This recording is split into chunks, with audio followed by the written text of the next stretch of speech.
ನರಿಯಲ್ಕೆ ಸುಲಭೋಪಾಯದಿಂದಿರಿಟ್ಟು ಬಾಹ್ಯ ಸ್ಥಳಕ್ಕೆ ಕುರು ಹಾಗೆ ದಾಯದೋರಿ ಸಮಸ್ತ ಭಕ್ತನಿಕಾಯವನು ಪಾವನವ ಮಾಡಿದ ರಾಯ ಪೂರ್ವಾಚಾರ್ಯ ಸಂಗನ ಬಸವ ಶರಣಾರ್ಥಿ ಶ್ರೀಮದಮಲ ಜ್ಞಾನ ಭಕ್ತಿ ಪ್ರೇಮ ವೇದ ಪುರಾಣ ಶಾಸ್ತ್ರಸ್ತೋಮನುತನತ ಚಾರು ಚರಣಾಂಭೋಜ ಘನ ಮಹಿಮ ನಾಮ ರೂಪ ಕ್ರಿಯಾ ಕಳಾಪ ವಿರಾಮನನುಪಮ ದಿವ್ಯ ತೇಜೋ ವ್ಯೋಮ ಮೂರುತಿ ಗುರು ಗುಹೇಶ್ವರ ಲಿಂಗ ಶರಣಾರ್ಥಿ ಲಿಂಗವಂತಾಚಾರ ಮಾರ್ಗ ವಿಚಾರದಭ್ಯಂತರದೋಳ್ ಈ ಪರಿಯೋರ್ಣಿಸಿ ಹರ ಕರ್ಮ ಭಕ್ತಿ ಜ್ಞಾನ ವಿಹುದೆಂದು ಧಾರುಣಿ ಒಳರಿವಂತೆ ಕರುಣಾಕಾರನಾಗಿ ಷಡು ಸ್ಥಳವನ್ನುದ್ಧರಿಸಿದ ಗುರು ಚನ್ನ ಸಂಗನ ಬಸವ ಶರಣಾರ್ಥಿ ಗೋಮುಖ ವ್ಯಾಘ್ರಗಳಂದದ ಕಾಮ ಮೊದಲಾದ ಕೆಳ ವಿಷಯ ಸ್ತೋಮವನು ಮುರಿದಿಕ್ಕೆ ಮುಂಬರಿದಂತರಂಗದಲ್ಲಿ ಆ ಮಹಾಶಿವಲಿಂಗ ಸಂಘ ಪ್ರೇಮಿಯಾಗಿ ಶಿವೈಕ್ಯ ಪದವನು ನೇಮಿಸಿದ ಮಹಾದೇವಿಯಕ್ಕಗೆ ಶರಣಾರ್ಥಿ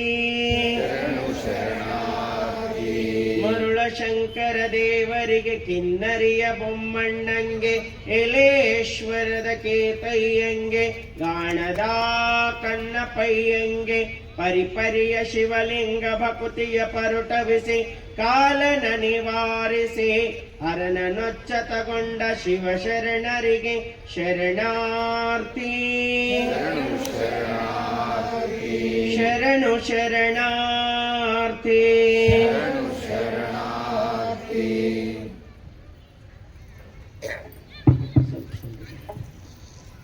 ಧರ್ಮಪಿತ ಮಹಾಮಾನವತವಾದಿ ನಮ್ಮ ನಿಮ್ಮೆಲ್ಲರ ಆರಾಧ್ಯ ಗುರು ವಿಶ್ವಗುರು ಬಸವ ತಂದೆಯನ್ನ ಮಂದಿರದಲ್ಲಿ ಧ್ಯಾನಿಸುತ್ತಾ ಬಸವ ಗುರುವಿನ ಕರುಣಿಗೆ ಹೋಗೊಟ್ಟು ಕಲ್ಯಾಣ ಪಟ್ಟಣದಲ್ಲಿ ತೊಳಗಿ ಬೆಳಗಿರುವ 770 ಮರಗಣಗಳ ಲಕ್ಷದ ಮೇಲೆ 96,000 ಶರಣರ ದಿವ್ಯ ಚೇತನಕ್ಕೆ ಹಣೆಮಣೆದು ಎನ್ನ ದೀಕ್ಷಾಗುರು ಪರಮ ಪೂಜ್ಯ ಶ್ರೀ ಅಕ್ಕನವರ ದಿವ್ಯ ಚೇತನಕ್ಕೆ ಹಣೆಮಣೆದು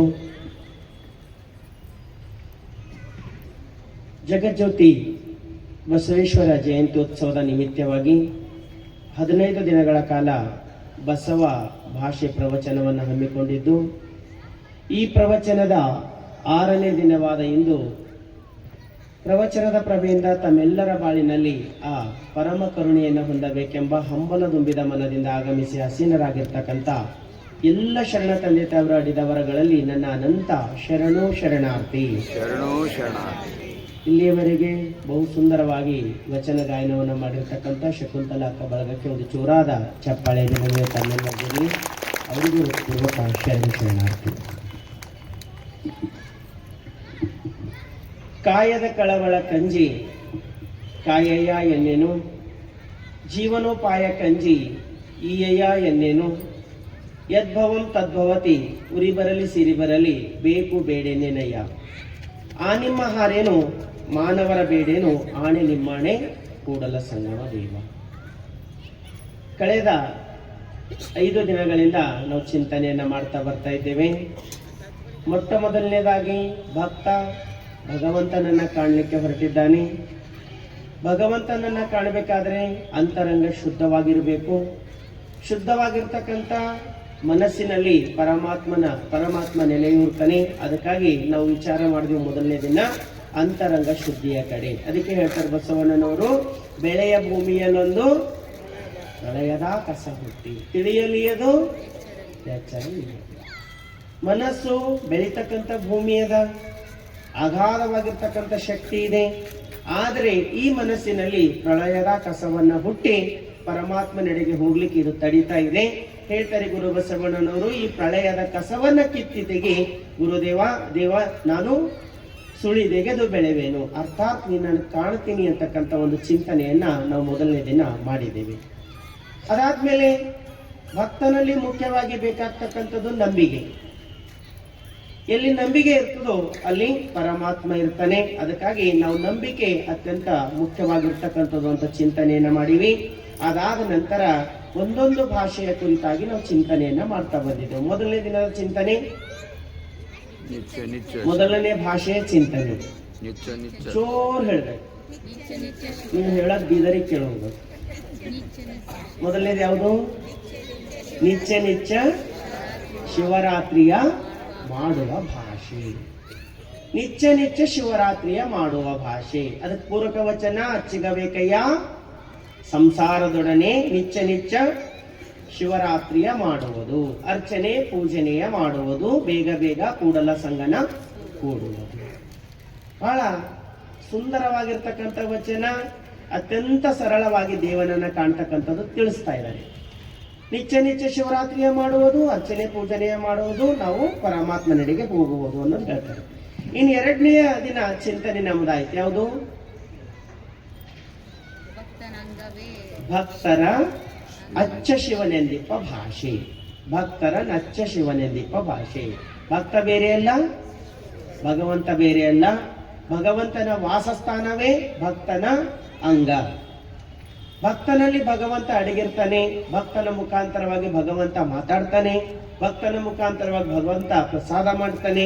ಭಕ್ತನೇ ಭಗವಂತನ ಸ್ವರೂಪ ಅಂತಕ್ಕಂಥ ಒಂದು ಚಿಂತನೆಯನ್ನ ನಾವು ಎರಡನೇ ದಿನ ಮಾಡ್ತಾ ಬಂದಿದ್ದೇವೆ. ಇನ್ನ ಮೂರನೇ ದಿನ, ನಿನ್ನೆ ದಿನ ನೀವೊಂದು ಭಾಷೆಯ ಕುರಿತಾಗಿ ಮಾತಾಡಿದ್ದೇವೆ. ಯಾವುದು? ಹೆಚ್ಚು ಕುಂದುಗಳಂ ನುಡಿಯದಿಹ ಸಚ್ಚರಿತ್ರದ ಭಾಷೆ. ಚಾರಿತ್ರ್ಯದ ಕುರಿತಾಗಿ ನಾವು ನಿನ್ನೆ ಮಾತಾಡ್ತಾ ಬಂದಿದ್ದೇವೆ. ಹೇಳ್ತಾರೆ ಬಸವಣ್ಣನವರು, ಸದಾಚಾರ ಸದ್ಭಕ್ತಿ ಇಲ್ಲದವರ ನೊಲ್ಲನಯ್ಯ, ಅವರ ಆರಾಧನೆ ದಂಡ, ನಿತ್ಯ ನಿತ್ಯ ಪ್ರಾಯಶ್ಚಿತರನಲ್ಲ, ಕೂಡಲ ಸಂಗಮ ದೇವ ಭೂಭಾರಕರ ಅಂತ ಹೇಳ್ತಾರೆ. ಪರಮಾತ್ಮನನ್ನ ಕಾಣಬೇಕಾದ್ರೆ ಸದಾಚಾರ ಅತ್ಯಂತ ಮುಖ್ಯವಾಗಿರ್ತಕ್ಕಂಥದ್ದು. ಎಲ್ಲಿ ಸದಾಚಾರ ಸದ್ಭಕ್ತಿ ಇರೋದಿಲ್ಲವೋ ಅಲ್ಲಿ ಪರಮಾತ್ಮ ನೆಲೆಯೂರೋದಿಲ್ಲ. ಅವರ ಆರಾಧನೆ ದಂಡ.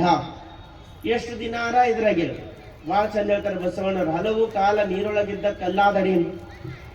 ನೀವು ಎಷ್ಟರ ದಿನ ನೀರಿನ ಕಲ್ಲಿಡ್ರಿ, ಅದು ತೆಗ್ದೆ ಹೋದ್ರೆ ಏನಾಗ್ತದ?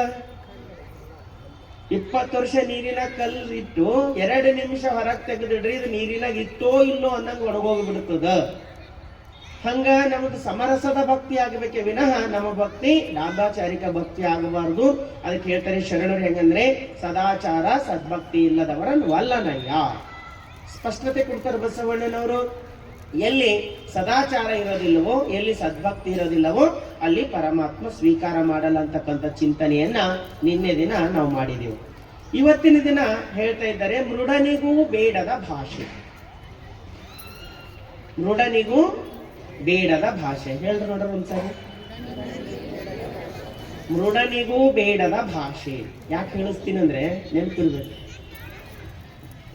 ಯಾವ ಸಿನಿಮಾಕ್ಕೆ ಹೋಗಿರಿ ಅಂದ್ರೆ ಯಾವ್ದೋ ಐತ್ರಿ ಅಂದ್ರೆ ಹೆಂಗ ಹೆಸರು ಹೇಳೋ ಸ್ಟೋರಿ ಗೊತ್ತಾಯ್ತದ, ಹೌದಿಲ್ಲ? ಹಿಂಗಿತ್ತು ಅಂದ್ರೆ ಸಾಕಾದ್ರೆ ಹಿಂದಿನ ಸುತ್ತಮುತ್ತ ಎಲ್ಲ ಚಿತ್ರಣ ಗೊತ್ತಾಗ್ತದೆ.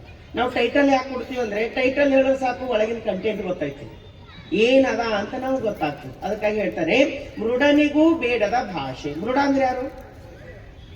ದೇವ ಪರಮಾತ್ಮ. ಮೃಡ ಅಂದ್ರೆ ಪರಮಾತ್ಮ. ಮೃಡನಿಗೂ ಬೇಡದ ಭಾಷೆ. ಇದು ಬಹಳ ಸುಂದರವಾಗಿರ್ತಕ್ಕಂಥದ್ದು. ನಾವು ಮನುಷ್ಯರ ಹತ್ರ ಬೇಡ್ತೀವಿ, ಅವ್ರಂತರ ದೇವರ ಹತ್ರನೇ ಬೇಡಲ್ಲ ಅಂತ. ನಮಗೂ ಶರಣರಿಗೂ ಇರುವಂತ ವ್ಯತ್ಯಾಸವೇನೆಂದ್ರೆ ಅವರು ದೀನರಾಗಿ ಪರಮಾತ್ಮನಿಗೂ ಕೂಡ ಬೇಡುವವರಲ್ಲ, ದೀನನಾಗಿ ಪರಮಾತ್ಮನನ್ನು ಕೂಡ ಬೇಡುವವರಲ್ಲ. ಅದಕ್ಕೆ ಬಸವಣ್ಣ ಹೇಳ್ತಾರ, ಕಾಯದ ಕಳವಳ ಕಂಜಿ ಕಾಯಯ್ಯ ಎನ್ನೇನು, ಜೀವನೋಪಾಯ ಕಂಜಿ ಈಯಯ್ಯ ಎನ್ನೇನು, ಯದ್ಭವಂ ತದ್ಭವತಿ. ಉರಿ ಬರಲಿ ಸಿರಿ ಬರಲಿ ಬೇಕು ಬೇಡೇನೇನಯ್ಯ, ಆ ನಿಮ್ಮ ಹಾರೇನು ಮಾನವರ ಬೇಡೇನು, ಆಣೆ ನಿಮ್ಮ ಆಣೆ ಕೂಡಲ ಸಂಗಮ ದೇವ. ಈ ವಚನದ ತಾತ್ಪರ್ಯ ಏನದಂದ್ರೆ ಆತ್ಮಸ್ಥೈರ್ಯವನ್ನು ತುಂಬತಕ್ಕಂಥದ್ದು. ಪ್ರತಿಯೊಂದು ಹಂತದಲ್ಲಿ ಮನುಷ್ಯ ಕುಸಿದು ಬೀಳುತ್ತಾನೆ. ಕುಸಿದು ಬೀಳತಕ್ಕಂತ ನಮಗಳಿಗೆ ದೀನನಾಗಬೇಡ ಅಂತ ಹೇಳ್ತಾರೆ, ಆತ್ಮಸ್ಥೈರ್ಯವನ್ನ ತುಂಬುತ್ತಾರ. ಇದು ಬಹಳ ವಿಶೇಷವಾಗಿರ್ತಕ್ಕಂಥ ವಚನ. ಇವತ್ತು ನೋಡ್ತಾ ಇದ್ದೀವಿ, ಪ್ರತಿಯೊಂದು ಅನಾಚಾರಕ್ಕೆ ಕಾರಣ ಏನದಂದ್ರೆ ನಮ್ಮ ಆತ್ಮಸ್ಥೈರ್ಯ ಕುಂದಿದಾಗ. ಶರಣರು ನಮ್ಮಲ್ಲಿ ಆತ್ಮಸ್ಥೈರ್ಯವನ್ನ ತುಂಬತಾ ಬರ್ತಾರ. ಹೆಂಗ್ ಹೇಳ್ತಾರ? ಕಾಯದ ಕಳವಳ ಕಂಜಿ ಕಾಯಯ್ಯ ಎನ್ನೆನು. ಕಷ್ಟ ಕಾರ್ಪಣ್ಯ ಆವರಿಸಿದಾಗ ಮನ ನೊಂದು ನೋಯುತ್ತದೆ. ಮನುಷ್ಯ ಯಾವಾಗ ದೀನನಾಗ್ತಾನಂದ್ರೆ ನಮ್ಮ ಜೀವನದಾಗ ಏನಾರ ಕಷ್ಟ ಬಂತಂದ್ರೆ ದೀನನಾಗ್ತಾನ. ದೀನನಾಗಿ ಇನ್ನೊಬ್ಬರಿಗೆ ಬೇಡ್ತಾನ. ಶರಣರು ಹೇಳ್ತಾರೆ ದೀನನಾಗಬೇಡ, ಇನ್ನೊಬ್ಬರ ಹತ್ರ ದೀನನಾಗಬೇಡ. ಎದೆಗುಂದದೆ ಗಾಬರಿಗೊಳ್ಳುತ್ತದೆ, ಎದೆಗುಂದಿ ಗಾಬರಿಗೊಳ್ಳುತ್ತದೆ. ಮನುಷ್ಯ ಧೈರ್ಯವನ್ನು ಕಳ್ಕೊಂಡಾಗ ಗಾಬರಿ ಆಗ್ತಾನ. ತನಗಿಂತ ಹಿರಿದಾದ ಶಕ್ತಿಗೆ ಮೊರೆ ಹೋಗುತ್ತಾನೆ. ಈ ದೌರ್ಬಲ್ಯ ಅನೇಕ ಮೂಢಾಚಾರಗಳಿಗೆ, ಕಂದಾಚಾರಗಳಿಗೆ, ಅನಾಚಾರಗಳಿಗೆ ಕಾರಣವಾಗುತ್ತಿದೆ. ಇದ್ರ ಮುಂದುವರೆದ ಭಾಗ ಏನದ ಅಂದ್ರೆ ಪ್ರಾಣಿ ಬಲಿ, ಪಶು ಬಲಿ, ಇವೆಲ್ಲ ಒಂದು ಮೌಢ್ಯತನದ ಆಚರಣೆಗಳು ಯಾವಾಗ ಪ್ರಾರಂಭ ಆಗ್ತಾವ ಅಂದ್ರೆ ಮನುಷ್ಯ ತನ್ನ ಆತ್ಮಸ್ಥೈರ್ಯವನ್ನ ಕಳೆದುಕೊಂಡಾಗ. ಯಾವಾಗ ಮನುಷ್ಯ ಆತ್ಮಸ್ಥೈರ್ಯ ಕಳ್ಕೊಳ್ತಾನೋ ಮುಂದೆ ಬರ್ತಕ್ಕಂಥವು ಎಲ್ಲವೂ ಕೂಡ ಏನಾಗ್ತಾವ ಅಂದ್ರೆ ದೌರ್ಬಲ್ಯದ ಕಡೆ ನಮಗ್ ಕರ್ಕೊಂಡು ಹೋಗ್ತಾವ. ಬಸವಣ್ಣರು ಹೇಳ್ತಾರೆ, ಇನ್ನು ಸದಾ ಗಟ್ಟಿಯಾಗಿರು. ಹೆಂಗ ಗಟ್ಟಿಯಾಗಿರು ಅಂತಂದ್ರೆ ಅವನಿಗೂ ಬೇಡಲ್ಲ, ಇವ್ರಿಗೂ ಬೇಡಲ್ಲ ಅನ್ನೋ ಗಟ್ಟಿತನ ನಿನ್ನಲ್ಲಿ ಬರ್ಲಿ ಅಂತ ಹೇಳ್ತಾರೆ. ದೇವ್ರಿಗೂ ಬೇಡಲ್ಲ, ಮನುಷ್ಯರಿಗೂ ಬೇಡಲ್ಲ, ನಾ ಯಾರಿಗೂ ಬೇಡಲ್ಲ, ಏನು ಕೊಟ್ಟಿದೋ ಅದ್ರಾಗ ಬದುಕ್ತೀನಿ. ಈ ವಚನ ನೀವು ಕೇಳಬೇಕಾದಾಗ ಹೆಂಗೋ ಅನಿಸ್ತಿರ್ತದೆ. ಆದ್ರೆ ಇದ್ರ ಮೂಲ ಹೋಗ್ತಾ ಹೋದೆ ಅಂದ್ರೆ, ನಮ್ಮ ಅನುಭವದ ಎತ್ತರಕ್ಕೆ ಏರ್ತಾ ಹೋದೆ ಅಂದ್ರೆ ಶರಣರು ಏನು ಹೇಳಲಿಕ್ಕೆ ಏನು ಹೇಳ್ಬೇಕಂತ ಪ್ರಯತ್ನ ಪಡ್ತಾ ಇದ್ದಾರೆ ಅಂತ ಗೊತ್ತಾಗ್ತದ. ಅದಕ್ಕಾಗಿ ಕಾಯದ ಕಳವಳ ಜೀವನೋಪಾಯ. ಮನುಷ್ಯ ಎರಡು ಸಂದರ್ಭದಲ್ಲಿ ನಿಷ್ಠೆ ಕಳ್ಕೊಳ್ತಾನೆ. ಮೊದಲನೇದು ಯಾವುದಂದ್ರೆ ರೋಗ ರುಜಿನಗಳು ಆವರಿಸಿದಾಗ. ನೀವೆಷ್ಟರ ಗಟ್ಟಿ ಇರಿ, ನೀವೆಷ್ಟರ ನಿಷ್ಠೆ ಇದ್ದವ್ರಿ, ಯಾವಾಗಿರ್ತೇವಂದ್ರೆ ನಾವು ಯಾವೆಲ್ಲ ಮನೆ ತುಂಬಾ ಪ್ರಫುಲ್ ಆರಾಮಿತ್ತಂದ್ರೆ ನಾವು ಬಹಳ ಗಟ್ಟಿ ಇದ್ದಂಗೆ ತೋರಿಸ್ತೇವೆ. ಸಣ್ಣ ಘಟನೆ ಆಗ್ಲಿ ಪಟ್ಟಂತ ನಿಷ್ಠೆ ಕಳ್ಕೊಂಡ್ ಬಿಡ್ತಾನೆ ಮನುಷ್ಯ. ಮೊದಲು ನಿಷ್ಠೆ ಕಳೆಯೋದು ನಮ್ಮ ಆರೋಗ್ಯದ ಬಗ್ಗೆ ಬಂದ ತನ್ನ ವಿಚಾರ ಬಂದಾಗ ನಿಷ್ಠೆ ಕಳ್ಕೊಂಡ್ ಬಿಡ್ತಾರೆ. ಯಾರೋ ಬಂದು ಹೇಳ್ತಾರೆ, ಇದು ಯಾಕೆ ಮಾಡ್ಲತ್ತಿದ್, ಅದು ಮಾಡಿ, ನೀ ಇಷ್ಟ ದಿನ ಇದು ಮಾಡ್ಲಾರ ಕಡಿಮೆ ನಿನಗೆ ಹಿಂಗಾಗ್ಯದ, ನೀ ಇಷ್ಟ ದಿನ ಇಲ್ಲಿ ಹೋಗ್ಲಾರ ಕಡಿಮೆ ನಿನಗೆ ಇದು ಬಂದದ, ಅವ್ರ ಮಾತು ಕೇಳಿ ಇವ್ರ ಮಾತು ಕೇಳಿ ಎಲ್ಲ ಬಿಟ್ಟಿದೆ, ಅದಕ್ಕೆ ನಿನಗೆ ಇಂಥದಾಗ ಏನೋ ಒಂದು ಹಾಕಿ ಬಿಡ್ತಾರ ಹುಳ. ಅವಾಗ ಮನುಷ್ಯ ಯಾವಾಗ್ಲೂ ಎದೆಗುಂದುತ್ತಾನೆ. ಅದಕ್ಕೆ ನಾವು ಯಾವಾಗ್ಲೂ ಸಂಘಜೀವಿ ಆಗಿರ್ಬೇಕಂತ ಯಾಕೆ ಹೇಳ್ತೀವಂದ್ರೆ, ನಮ್ಮ ನಿಷ್ಠೆಯನ್ನ ಅಲುಗಾಡಿಸ್ತಕ್ಕಂಥ ವ್ಯಕ್ತಿ ಜೊತೆ ನಾವು ಯಾವತ್ತೂ ಇರಬಾರ್ದು. ಬಸವಣ್ಣರು ಬಹಳ ಸ್ಪಷ್ಟತೆ ಕೊಡ್ತಾರೆ. ಅರೆಭಕ್ತರಾದವರ ನೆರೆಬೇಡ, ಹೊರೆಬೇಡ, ದಾರಿ ಸಂಘ ಬೇಡ, ದೂರ ನುಡಿಯಲು ಬೇಡ, ಕೂಡಲ ಸಂಗನ ಶರಣಂಗೆ ಅಚ್ಚಲಿಂಗಕ್ಕೆ ತೊತ್ತಾಗಿ ಹೂದು ಅಂತ ಹೇಳ್ತಾರೆ. ಅರ್ಧಮರ್ಧ ಇದ್ದವ್ರ ಜೊತೆ ಸುಮ್ಮನೆ ವಾಕಿಂಗು ಹೋಗಬಾರ್ದಂತ.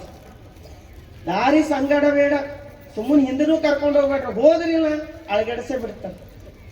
ಅದಕ್ಕೆ ತುಂಬಿದವ್ರ ಜೊತೆ ಇರ್ಬೇಕು. ತುಂಬಿದವ್ರ ಅಂದ್ರೆ ಹೆಂಗ, ತಾಯಂದ್ರಿ ಬಹಳ ಚಂದ ಕುನಾತು. ನೀವು ತುಂಬಿದ ಕೊಡ ತಲೆ ಮೇಲೆ ಇಟ್ಕೊಂಡು ಹೋಗ್ರಿ, ಆರಾಮಾಗಿ ಹೋಗ್ತೀರಿ. ಖಾಲಿ ಕೊಡ ತಲೆ ಮೇಲೆ ಇಟ್ಕೊಂಡು ಹೋಗ್ರಿ, ಅವಾಗ್ಲೂ ಆರಾಮಾಗಿ ಹೋಗ್ತೀರಿ. ಈ ಅರ್ಧ ತುಂಬಿದ ಕೊಡ ತಲೆ ಮೇಲೆ ಇಟ್ಕೊಂಡು ಹೋಗ್ರಿ, ಏನ್ ಮಾಡ್ತೀವಿ ನಾವು? ಅದು ಅಲ್ಲಾಡಂದು, ಎತ್ಕೊಂಡವ್ರಿಗೆ ಅಲ್ಲಾಡಿಸ್ತೀವಿ. ಬರೀ ಕೊಡ ಅಲ್ಲಾಡಂದು, ಯಾರು ಎತ್ಕೊಂಡು ಹೋಗ್ತಾರಲ್ಲ ಅವರಿಗೂ ಅಲ್ಲಾಡಿಸ್ತಾ ಹೋಗ್ತದೆ, ಅವ್ರ ನಿಷ್ಠೆನೂ ಅಲಗಾಡಿಸ್ತಾ ಹೋಗ್ತದೆ. ಅದಕ್ಕೆ ಬಸವಣ್ಣರು ಹೇಳ್ತಾರೆ, ಅರೆಭಕ್ತರಾದವರ ಅರ್ಧಮರ್ಧ ಯಾರು ಹೇಳ್ತಾರೋ ಜೊತೆ ಮಾತಾಡಬೇಡ ಅಂತ ಹೇಳ್ತಾರೆ. ನೆರೆ ಬೇಡ, ಹೊರೆ ಬೇಡ, ಅವ್ರ ನಮ್ಮ ಅಕ್ಕಪಕ್ಕನೇ ಬೇಡ, ದಾರಿ ಸಂಗಡ ಬೇಡ, ಯಾರಿಲ್ಲ ಅಂತ ಸುಮ್ಮನೆ ಜೊತೆಗಾರ ಕರ್ಕೊಂಡು ಹೋಗ್ತಿಲ್ಲ ಅದನ್ನು ಬೇಡ ಅಂತ ಹೇಳ್ತಾರೆ. ಯಾಕಂದ್ರೆ ನಮ್ಮ ನಿಷ್ಠೆಯನ್ನ ಅಲಗಾಡಿಸ್ತಾರ. ನಮ್ಮ ನಿಷ್ಠೆಯನ್ನು ಅಲಗಾಡಿಸ್ತಕ್ಕಂಥ ವ್ಯಕ್ತಿ ಜೊತೆ ನಾವು ಯಾವತ್ತೂ ಕೂಡ ಇರಬಾರ್ದು. ಅದಕ್ಕಾಗಿ ರೋಗ ರುಜಿನಗಳು ಬಂದಾಗ ಮನುಷ್ಯ ಮೊದಲು ಪ್ರಯತ್ನ ಮಾಡ್ತಕ್ಕಂಥದ್ದು ಆಸ್ಪತ್ರೆ.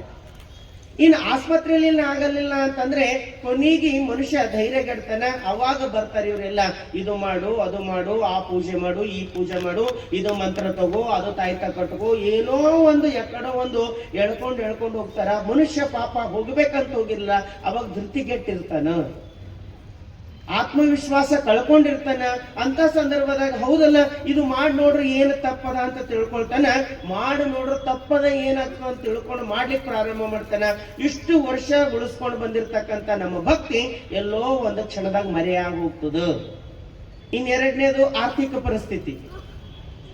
ಮನುಷ್ಯನ ಸ್ಥಿತಿ ಯಾವಾಗ ವೀಕ್ ಅನಿಸ್ತದೋ ಅವಾಗ ಮನುಷ್ಯ ಮತ್ತೆ ಅಡ್ಡದಾರಿ ಹಿಡಿಲಿಕ್ಕೆ ಪ್ರಾರಂಭ ಮಾಡ್ತಾನೆ. ಅದಕ್ಕೆ ನಮ್ಮ ಶರಣರು ಹೆಂಗ ಬದುಕಿರಂದ್ರೆ, ಕಾಯಕಕ್ಕೆ ಯಾಕೆ ಮಹತ್ವ ಕೊಟ್ಟಿರಂತಂದ್ರೆ, ಕಾಯಕ ಇಲ್ಲದೆ ಇರತಕ್ಕಂಥ ಮೈಗಳ್ರದೇವ ಅಂತಂದ್ರೆ ನಮ್ಮ ಆರ್ಥಿಕ ಪರಿಸ್ಥಿತಿಯಲ್ಲಿ ಹೆಚ್ಚು ಕಡಿಮೆ ಆಗ್ಬಹುದು. ಕೈ ತುಂಬ ಕಾಯಕ ಇತ್ತಂದ್ರ ಎಲ್ಲ ಚಿತ್ತ ಶುದ್ಧದಲ್ಲಿ ಕಾಯಕ ಮಾಡುವ ಸದ್ಭಕ್ತಂಗೆ ಎತ್ತ ನೋಡಿದಡತ್ತ ಲಕ್ಷ್ಮಿ ತಾನಾಗಿಪ್ಪಳು. ಇದು ಧೈರ್ಯದ ಮಾತು ಹೇಳ್ತಾರೆ ನಮ್ಮ ಶರಣರು. ಎದೆಗುಂದ ಬೇಡ, ನೀನು ಕಾಯಕವನ್ನು ನಂಬು, ಪರಮಾತ್ಮ ನಿನ್ನ ನೋಡ್ಕೊಂಡು ಬರ್ತಾನ, ಸಮೃದ್ಧಿ ನಿನ್ನಲ್ಲಿ ತುಂಬಿರ್ತದ. ಕಾಯಕ ಮರ್ತ ನೀನು ಯಾವುದೋ ಕಡೆ ಹೋದಿ ಅಂತಂದ್ರೆ ಯಾವುದು ಕೂಡ ನಿನಗೆ ಕಾಯಲ್ಲ ಅಂತಕ್ಕಂಥ ಮಾತು ಹೇಳ್ತಾರಲ್ಲ. ಅದಕ್ಕಾಗಿ ಮನುಷ್ಯ ಕಾಯದ ಕಳವಳ ಜೀವನೋಪಾಯ ಇವೆರಡರಲ್ಲಿ ಧೃತಿಗೆಡ್ತಾನಲ್ಲ. ಅದಕ್ಕೆ ನಮ್ಮ ಶರಣರು ಹೇಳ್ತಾರೆ ಇವೆರಡರಲ್ಲಿ ಧೈರ್ಯವಂತನಾಗು. ಎಷ್ಟು ಸ್ಪಷ್ಟತೆ ಕೊಡ್ತಾರೆ ನಮ್ಮ ಶರಣರು. ವ್ಯಾಧಿ ಬಂದರೆ ನರಳು, ಬೇನೆ ಬಂದರೆ ವರಳು, ಜೀವ ಹೋದರೆ ಹೋಗಲ್ಯಾಕಿದ್ದಾರೆ ಏನ್ ಮಾಡೋದು? ಜೀವ ಬಂದಡೆ ಹೋಗು, ಯಾಕೆ ಚಿಂತೆ ಮಾಡತ್ತೀವಿ? ಹೊಟ್ಟೆಗಿನ ಕೂಸುಗಳು ಹೋಗ್ಯಾವ, ಹುಟ್ಟಿದ 2 ದಿನಕ್ಕೆ ಹೋಗ್ಯಾವ. ನಾವರ 40-60 ವರ್ಷ ಈ ಜೀವನಕ್ಕೆ ಬಂದು ಇಷ್ಟೆಲ್ಲ ನೋಡಿದೆವು. ಇನ್ಯಾಕೆ ಯಾರಿಗೂ ಉಳಿಸೋದನ್ನ ಇಟ್ಟು ಸೇವಾ ಮಾಡರಿ ಕರ್ಕೊಂಡ್ರ ಅವನು ಮಡಿಲ್ ಸೇರೋಣ. ಹೋಗೋದು ಎಲ್ಲಿಗದ? ಎಮ್ಮವರಿಗೆ ಸಾವಿಲ್ಲ, ಎಮ್ಮವರು ಸಾವನರಿಯರು. ಸಾವೆಂಬುದು ಸಯವಲ್ಲ. ಲಿಂಗದಲ್ಲಿ ಉದಯವಾದ ನಿಜೈಕ್ಯರಿಗೆ ಆ ಲಿಂಗದಲ್ಲಿ ಇಲ್ಲದೆ ಬೇರೆ ಮತ್ತೊಂದೆಡೆ ಇಲ್ಲ. ಎಲ್ಲಿಂದ ಬಂದಿದ್ದೇವೋ ಅಲ್ಲೇ ಹೋಗೋದದ, ಮತ್ಯಾಕ್ ಭಯ ಬೀಳುತ್ತಿ ಅಂತ ಕೇಳ್ತಾರೆ. ಎಂತ ಧೈರ್ಯ ಅದಲ್ಲ. ನಮಗೆ ಯಾರ ಪಕ್ಕದಾಗ ಕುಂತು ಈ ದಿನ ಇರೋರಿದ್ರಿ ಅಂತಂದು ಕೇಳಿ ನೋಡ್ರಿ, ನಮ್ಮದು ಎದೆಯೆಲ್ಲ ಹೊಡಿಲಕ್ ಚಾಲು ಮಾಡ್ತೀವಿ. ಅದಕ್ಕಾಗಿ ಹೇಳ್ತಾರೆ ನಮ್ಮ ಶರಣರು ಸಾವಿಗೂ ಹೆದರಿದವರಲ್ಲ, ಸಾವಿಗೂ ಸವಾಲಾಗಿ ನಿಂತವರು. ಈ ಧೈರ್ಯ ಬರ್ಬೇಕಾದ್ರೆ ಸುಮ್ಮನೆ ಬರಲ್ಲ, ಇದಕ್ಕೆ ಬಹಳ ಪ್ರಯತ್ನ ಬರ್ಬೇಕಾಗ್ತದೆ. ಅದಕ್ಕಾಗಿ ನಮ್ಮ ಶರಣರು ಹೇಳ್ತಾರೆ ನಮ್ಮ ಕರ್ಮ ಏನದನೋ ಅದ್ರ ಪ್ರಕಾರ ಫಲ ಅದ. ಸತ್ಕರ್ಮ ಮಾಡ್ದೇವ ಅಂದ್ರೆ ಒಳ್ಳೆ ಫಲ ಅದ, ದುಷ್ಕರ್ಮ ಮಾಡ್ದೇವ ಅಂದ್ರೆ ಕೆಟ್ಟ ಫಲ ಅದ. ಅದಕ್ಕೆ ನಮ್ಮ ಕರ್ಮ ಸತ್ಕರ್ಮವಾಗಿರ್ಬೇಕಿವನ ದುಷ್ಕರ್ಮವಾಗಿರಬಾರ್ದು. ಅದಕ್ಕೆ ಬಸವಣ್ಣರು ಏನ್ ಹೇಳ್ತಾರ, ಹಿಂದಣ ಜನರವೇನಾದಡಾಗಲಿ ಇಂದಿನ ಭೋಗವು ಕೈಯ ಮೇಲೆ. ಹೋಗ್ಲಿ ಬಿಡು, ಹಿಂದೆ ಏನಾರ ಮಾಡಿದ ಬಿಟ್ಟು ಬಿಡು. ಈಗ ಏನಿದ್ದಿ ಅದು ಖಾಯಂ, ಇವತ್ತೇನಿದ್ದೇವೋ ಅದಕ್ಕೆ ಖಾಯಂ ಅದ.